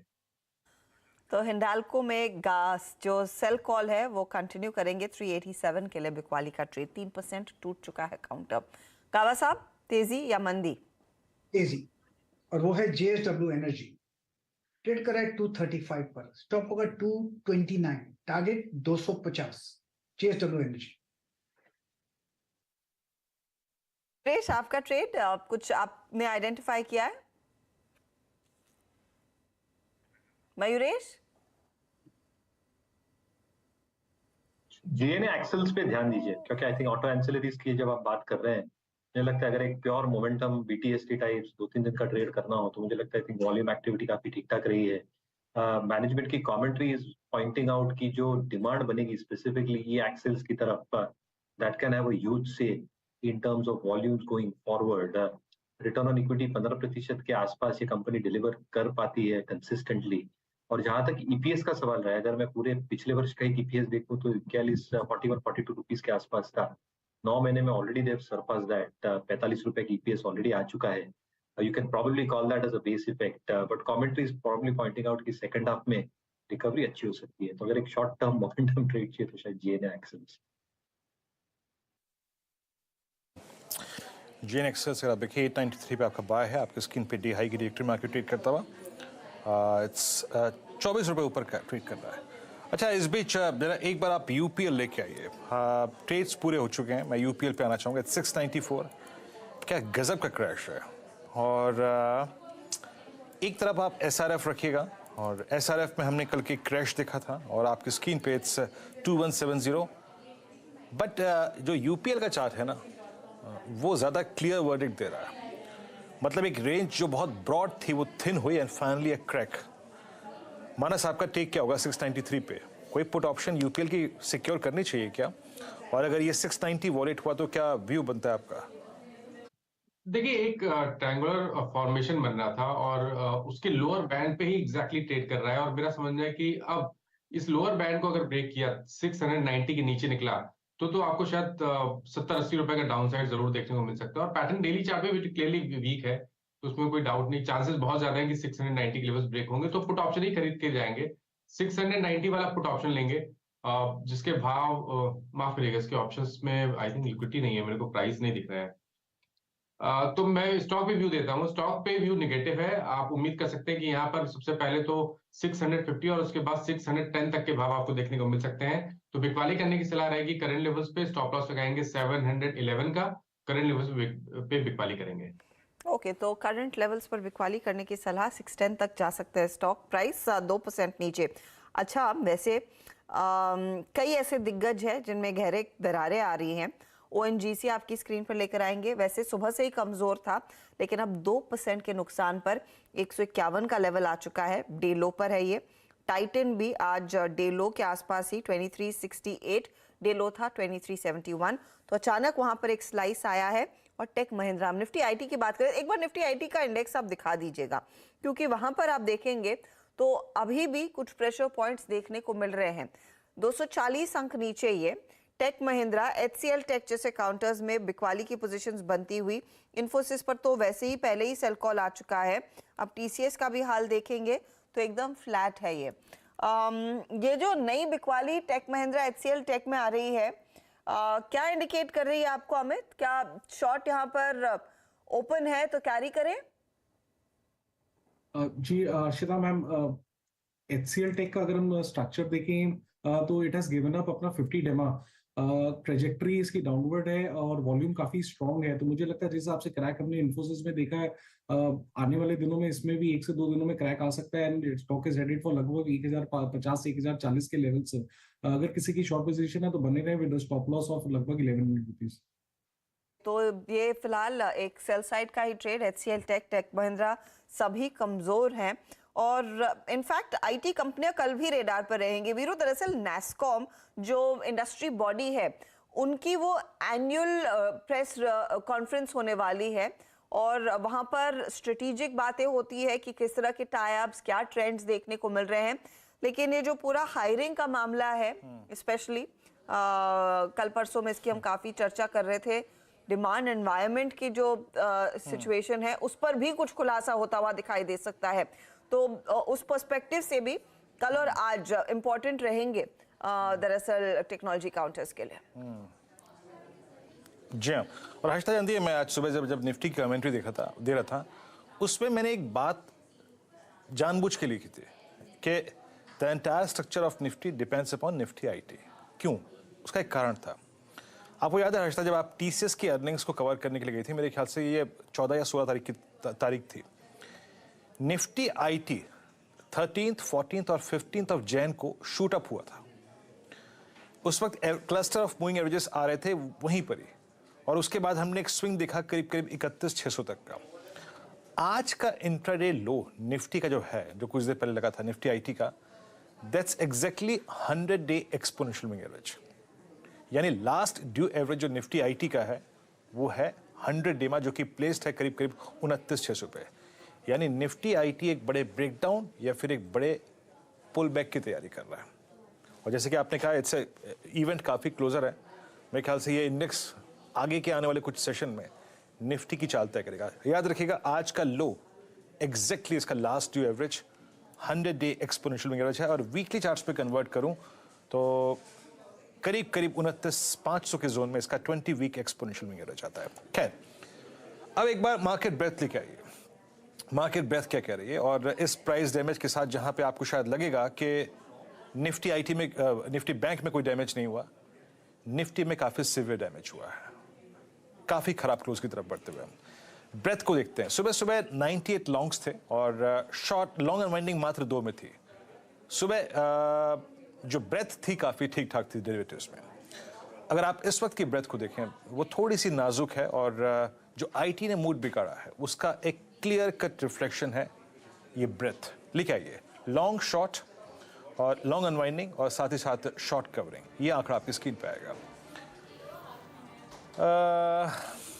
83 longs, Adani enterprises, Zee entertainment, Adani ports, Dixon, Ambuja. तो आप कुछ हद तक कह सकते हैं कि लॉन्ग वाले स्टॉक्स को घेर के रखा अदानी ग्रुप के स्टॉक्स ने। शॉर्ट कवरिंग थी डेल्टा क्रॉप में, सिटी यूनियन बैंक में, आरबीएल में, M6 में, जुबिलेंट फूड्स में। आइए देखते हैं शॉर्टिंग कहाँ थी। अगर ये 78 शॉर्टिंग का आंकड़ा है तो ये कहाँ का आंकड़ा है? शॉर्टिंग वेदांता में, I mean even base, Cipla even base, Hindalco. अगर आप देखें आपकी स्क्रीन पे, मेटल्स, टाटा स्टील मेटल्स में ह्यूज शॉर्टिंग है। SBI में long unwinding, but it's quite surprising. ये थोड़ा सरप्राइजिंग है कि जब अदानी एंटरप्राइजेस 15% ऊपर है एंड स्पेशली जब डे लो से 25% ऊपर है, स्टेट बैंक ऑफ इंडिया का ऐसे बैकफुट पे आना थोड़ा सा आप देखें गलत लग रहा है। एसबीआई ने एक अटेम्प्ट लिया था आज अपने शॉर्टेस्ट मूविंग एवरेज को बाइसेक्ट करने की, बट सक्सीड नहीं हो पाया। एसबीआई बैकफुट पे, first source, AB fashion, Kotak Mahindra bank और एचडीएफसी लाइफ, ये कुछ ऐसे काउंटर जहां पे आज लॉन्ग्स अनवाइंड हुए हैं। अमित, एसबीआई एक काफी खराब क्लोजिंग की तरफ बढ़ता हुआ, और मुझे ये क्लोजिंग और खराब इसलिए लग रही है क्योंकि अदानी समूह का stock, Adani enterprises, exactly D high पे क्लोज हो रहा है। आपका टेक एसबीआई पर? जी वीरेन जी, स्ट्रक्चर डेफिनेटली वीक है। जो हमने पिछले 3 से 4 दिनों का पुलबैक देखा है एसबीआई में, उसने जाके रेजिस्टेंस लिया लगभग 10 डे एक्सपोनेंशियल मूविंग एवरेज पे। आज का कैंडल बेरिश है। कल के कैंडल का लो लगभग 519 का है। अगर कल के सेशन में हम देखते हैं अगर 519 टूटना शुरू होता है तो मुझे लगता है कि कैश के लेवल्स की बात कर रहा हूं तो इसमें फिर से नीचे के लेवल लगभग 510 और 505 के लेवल्स रिविजिट होने की पूरी पॉसिबिलिटी है इसमें। स्टेट बैंक ऑफ इंडिया आपकी स्कीम पे डे लो की ट्रैजेक्टरी में आके ट्रेड करता हुआ, इट्स 522.25। और जरा आईटी में एक स्टॉक और लेके आइए जिसके पास गिरने का स्कोप बहुत है। Let's check tech Mahindra. Day low की ट्रैजेक्टरी में ट्रेड कर रहा है। प्रकाश सर, टेक महिंद्रा को एक बार देखिएगा, डे लो पर और एग्जैक्टली इस रिवर्सल में आज इसने, मतलब जब हायर लेवल से रिवर्स हुआ, it's a typical flag break down. आज का लो और इनफैक्ट कल का लो एक ही है, सिमिलर है एग्जैक्टली। आप देखें दैट्स 200 एक्सपोनेंशियल एवरेज। सर, आप टेक महिंद्रा को कैसे अप्रोच करेंगे? अगर मुझे शॉर्टिंग आइडिया देना होता तो मैं टेक महिंद्रा देता, बिल्कुल। और 1118 ये स्टॉप होता, बस। Downside open to around 1080। Tech Mahindra weak नजर आता है, बिल्कुल शॉर्ट करना चाहिए। सीएल टेक महिंद्रा पर प्राय दे ही रहे थे अमित, सेल साइड की पोजीशन लेकर चले। टाइटन में काफी अग्रेसिव बिकवाली बढ़ती हुई दिखाई दे रही है। मानस, क्या शॉर्ट करेंगे आप जाते जाते इसे? एक एसटीबीटी कॉल की तरह देखना चाहिए। इंपॉर्टेंट लेवल ब्रेक हुआ है। पिछले 2-3 दिनों से स्टॉक सपोर्ट ले रहा था 2990 के आसपास, 2390 के आसपास, वो ब्रीच हो गए हैं। तो आई थिंक यहाँ पर गिरावट बढ़ सकती है। 50 रुपए का डाउनसाइड देखने को मिल सकता है, तो बिकवाली करके जा सकते हैं। स्टॉप लॉसेस आपके रहेंगे 2407 के। नीचे की तरफ टारगेट की बात करें तो 2340-45 तक के टारगेट्स आपको देखने को मिल सकते हैं। फिलहाल देखिए बीटीएसटी का ट्रेड, टाइटन एक और एडिशनल ट्रेड आपको मिल गया क्योंकि यहाँ पर काफी बड़ी मार आती हुई दिखाई दी है। कोई भी ऐसा काउंटर नहीं है जहां पर जाते जाते लोगों ने पोजीशन थोड़ी सी खरीदारी की ली हो। एचडीएफसी बैंक ही है जहां पर कुछ ट्रेड मजबूत होता हुआ। इनफैक्ट एचडीएफसी आपकी स्क्रीन पर रखते हैं और रुचित हो सके तो इस पर एक व्यू दीजिए। 2615 पर 1% ऊपर फाइनली जाकर टिक रहा है। इसके साथ एचडीएफसी बैंक, और शायद एचडीएफसी बैंक का मूव है जो निफ्टी बैंक को भी सपोर्ट कर रहा है।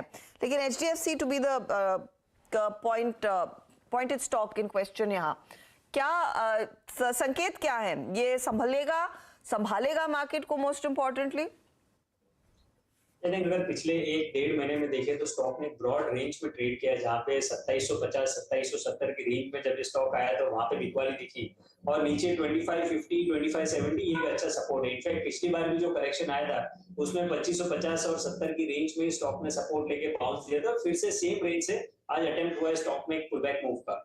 सो आई थिंक जब तक ये 2550 इंटैक्ट है तब तक कुछ मेजर बिकवाली स्टॉक में नहीं लगता है कि अभी करंट लेवल से आएगी, क्योंकि ऑलरेडी वो हायर रेंज से lower end of the range आ चुका है। सो मैं कहूंगा यहाँ पे कुछ फ्रेश ट्रेड सेटअप नहीं है, लेकिन अगर कोई एग्जिस्टिंग लॉन्ग पोजीशंस है तो ये 2550 के नीचे स्टॉप लॉस करके इसमें लॉन्ग पोजीशंस होल्ड किए जाने चाहिए। तो फ्रेश ट्रेड नहीं, लेकिन लॉन्ग है तो होल्ड करें क्योंकि यहाँ से सपोर्ट मिलने के आसार बनते दिखाई दे रहे हैं।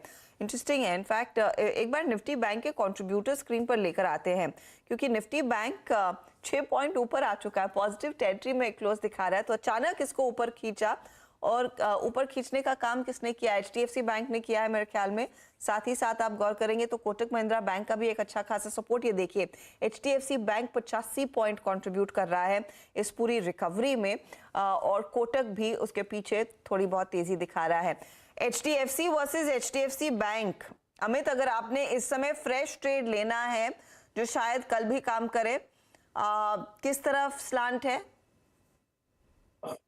जी हर्षिता मैम, मैं I would like to go with HDFC limited because इसमें एक आउटसाइड बुलिश इनगल्फिंग बार बन रहा है जिसने कल के कैंडल की पूरी बॉडी इनगल्फ कर ली है। मोमेंटम मुझे एचडीएफसी लिमिटेड में ज्यादा लग रहा है। इसे लॉन्ग किया जा सकता है with a small stop loss of 2575। और जिस हिसाब से इस पे अपटिक है, आई वुड बी सरप्राइज अगर 2635 और 2640 के लेवल जिस पे आ जाए। ओके, आपकी स्क्रीन पे इस बीच बहुत प्रॉमिसिंग अंदाज में जो स्टॉक्स बंद हो रहे हैं, और याद रखिएगा ऐसे माहौल में मैं बात करता था सिमेंस के ट्रेड के। Look at ABB. I think ये CY23 का कैलेंडर वर्ष 2023 का एक नया हाई होगा, नया क्लोजिंग हाई होगा। इट्स 3227। क्या कमांडिंग पोजीशंस में आप देखें स्टॉक। देखिए सिमेंस हल्का सा बैकफुट पे आया होगा, बट स्टिल एक अच्छे क्लोज की तरफ बढ़ रहा है। एक बार LNT को जज करता हूँ, एग्जैक्टली LNT क्या कर रहा है। इट्स 2110। LNT रेस्ट ले रहा है अपने 100 EMA के आसपास। सारी फोर्स जो है वो इस वक्त ABB पे लगी हुई है और सिमेंस पे लगी हुई है। अच्छा, एक बार कमेंट्स को जज करने की कोशिश करते हैं। ये जो फ्रंट लाइन 4 है ये क्या कर रहे हैं एग्जैक्टली। कमेंट्स अगर आप देखें 1573 पर आपका करीब करीब 20 EMA के ऊपर ट्रेड करता रहा। मानस, ABB पे आपका टेक क्या है इस वक्त?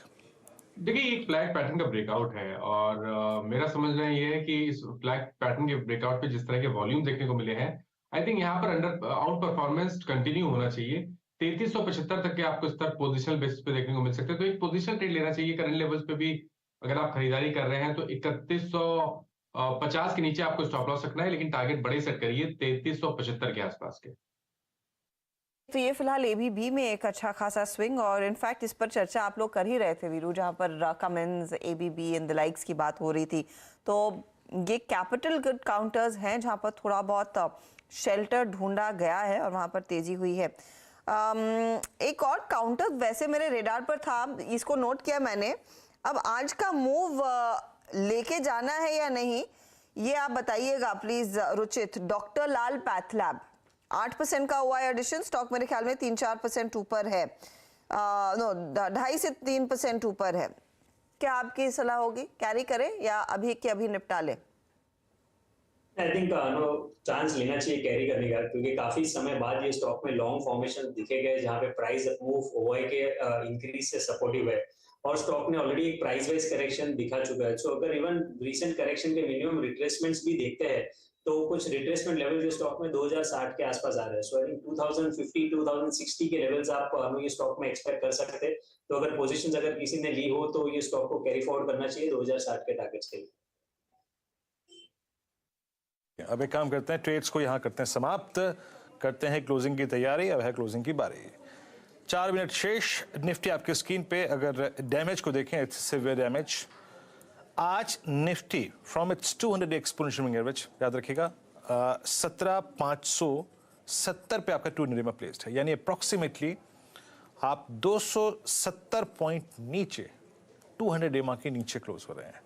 और मैं इसलिए कह रहा हूँ यहाँ पे, आई मीन शॉर्ट निफ्टी बोलने में भी मुझे 2 बजे दिक्कत इसलिए हो रही थी, और मैंने कवर इसलिए करवाया क्योंकि बैंक निफ्टी, याद रखिएगा, शॉर्ट्स को इस वक्त एक्सेप्ट नहीं कर रहा है। और वो जो 200 EMA है और 40,000 का बेस है, वहाँ से बार बार थ्रस्ट जनरेट हो रहा है। 2 बजे जब हर्षदा और मैंने बातचीत शुरू करी थी, लेवल था करीब करीब 4160, और वहाँ से अगर आप देखिए 4340 का हाई लगाया।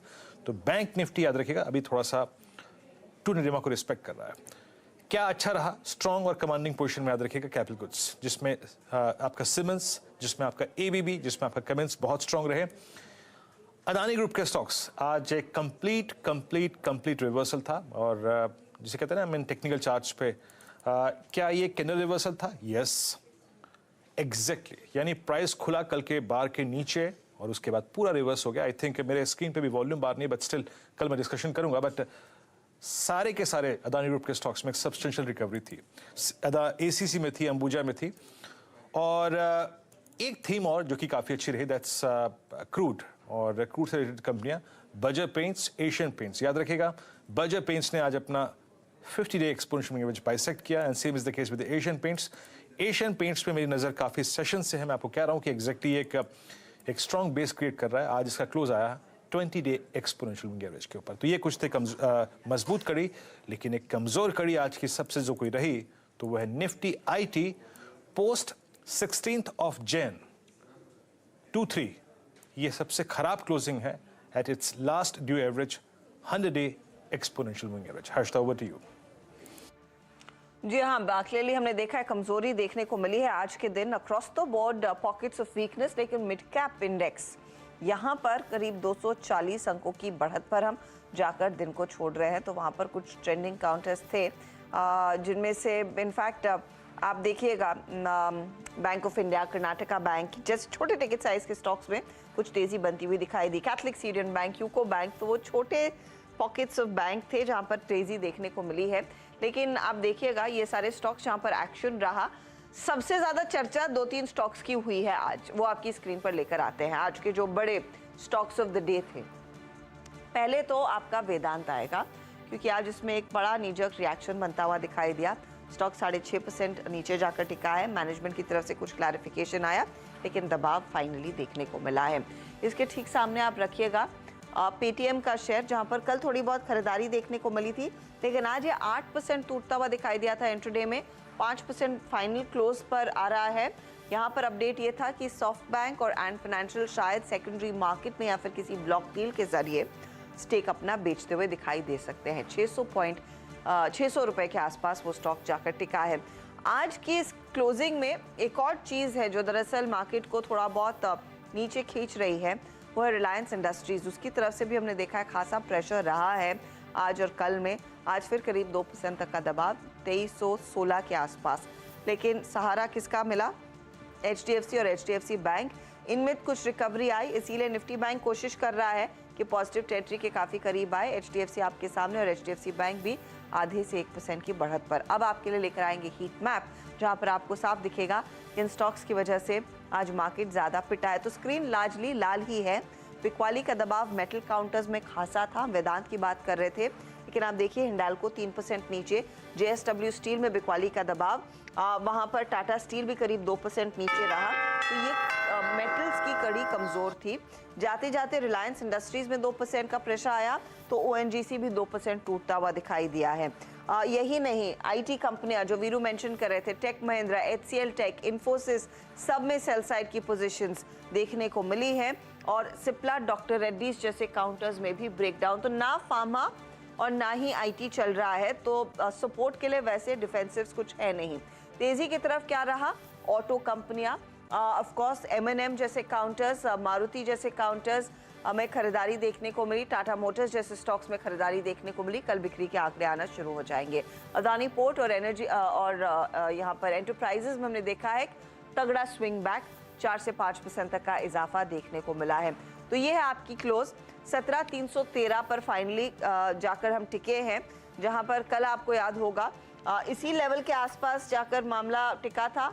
तो उन लेवल्स को होल्ड किया है, ये एक शायद बेहतर स्थिति है मार्केट्स के लिए आज। सीधा सौदा में जो स्टॉक्स आज परफॉर्म करते हुए दिखाई दिए नीरज और आशीष के लिए, वो भी अब आपकी स्क्रीन पर आ जाएंगे।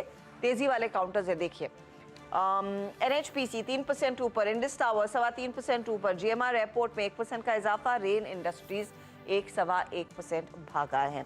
दूसरी तरफ नीरज ने fact, GIC, new India assurance और NFL चुना और यहाँ पर देखिए फैक्ट 5% भागा, GIC में 3% का इजाफा, न्यू इंडिया एश्योरेंस भी 3% ऊपर, तो NFL में 2.5 से 3% तक के गेन्स देखने को मिले हैं। ये है आज की क्लोज। मिड कैप्स में अगर आपने पोजीशन ली तो वहाँ पर शायद आपके हाथ ज़्यादा बेहतर रिटर्न्स बने हैं versus the big boys. 200 point ऊपर मिड कैप इंडेक्स, लेकिन 88 अंकों की गिरावट पर निफ्टी 17,303 पर। पूरी कोशिश के बावजूद 38 पॉइंट नीचे निफ्टी बैंक जाकर टिका है। वीरू, एक और बेहद वॉलेटाइल सेशन।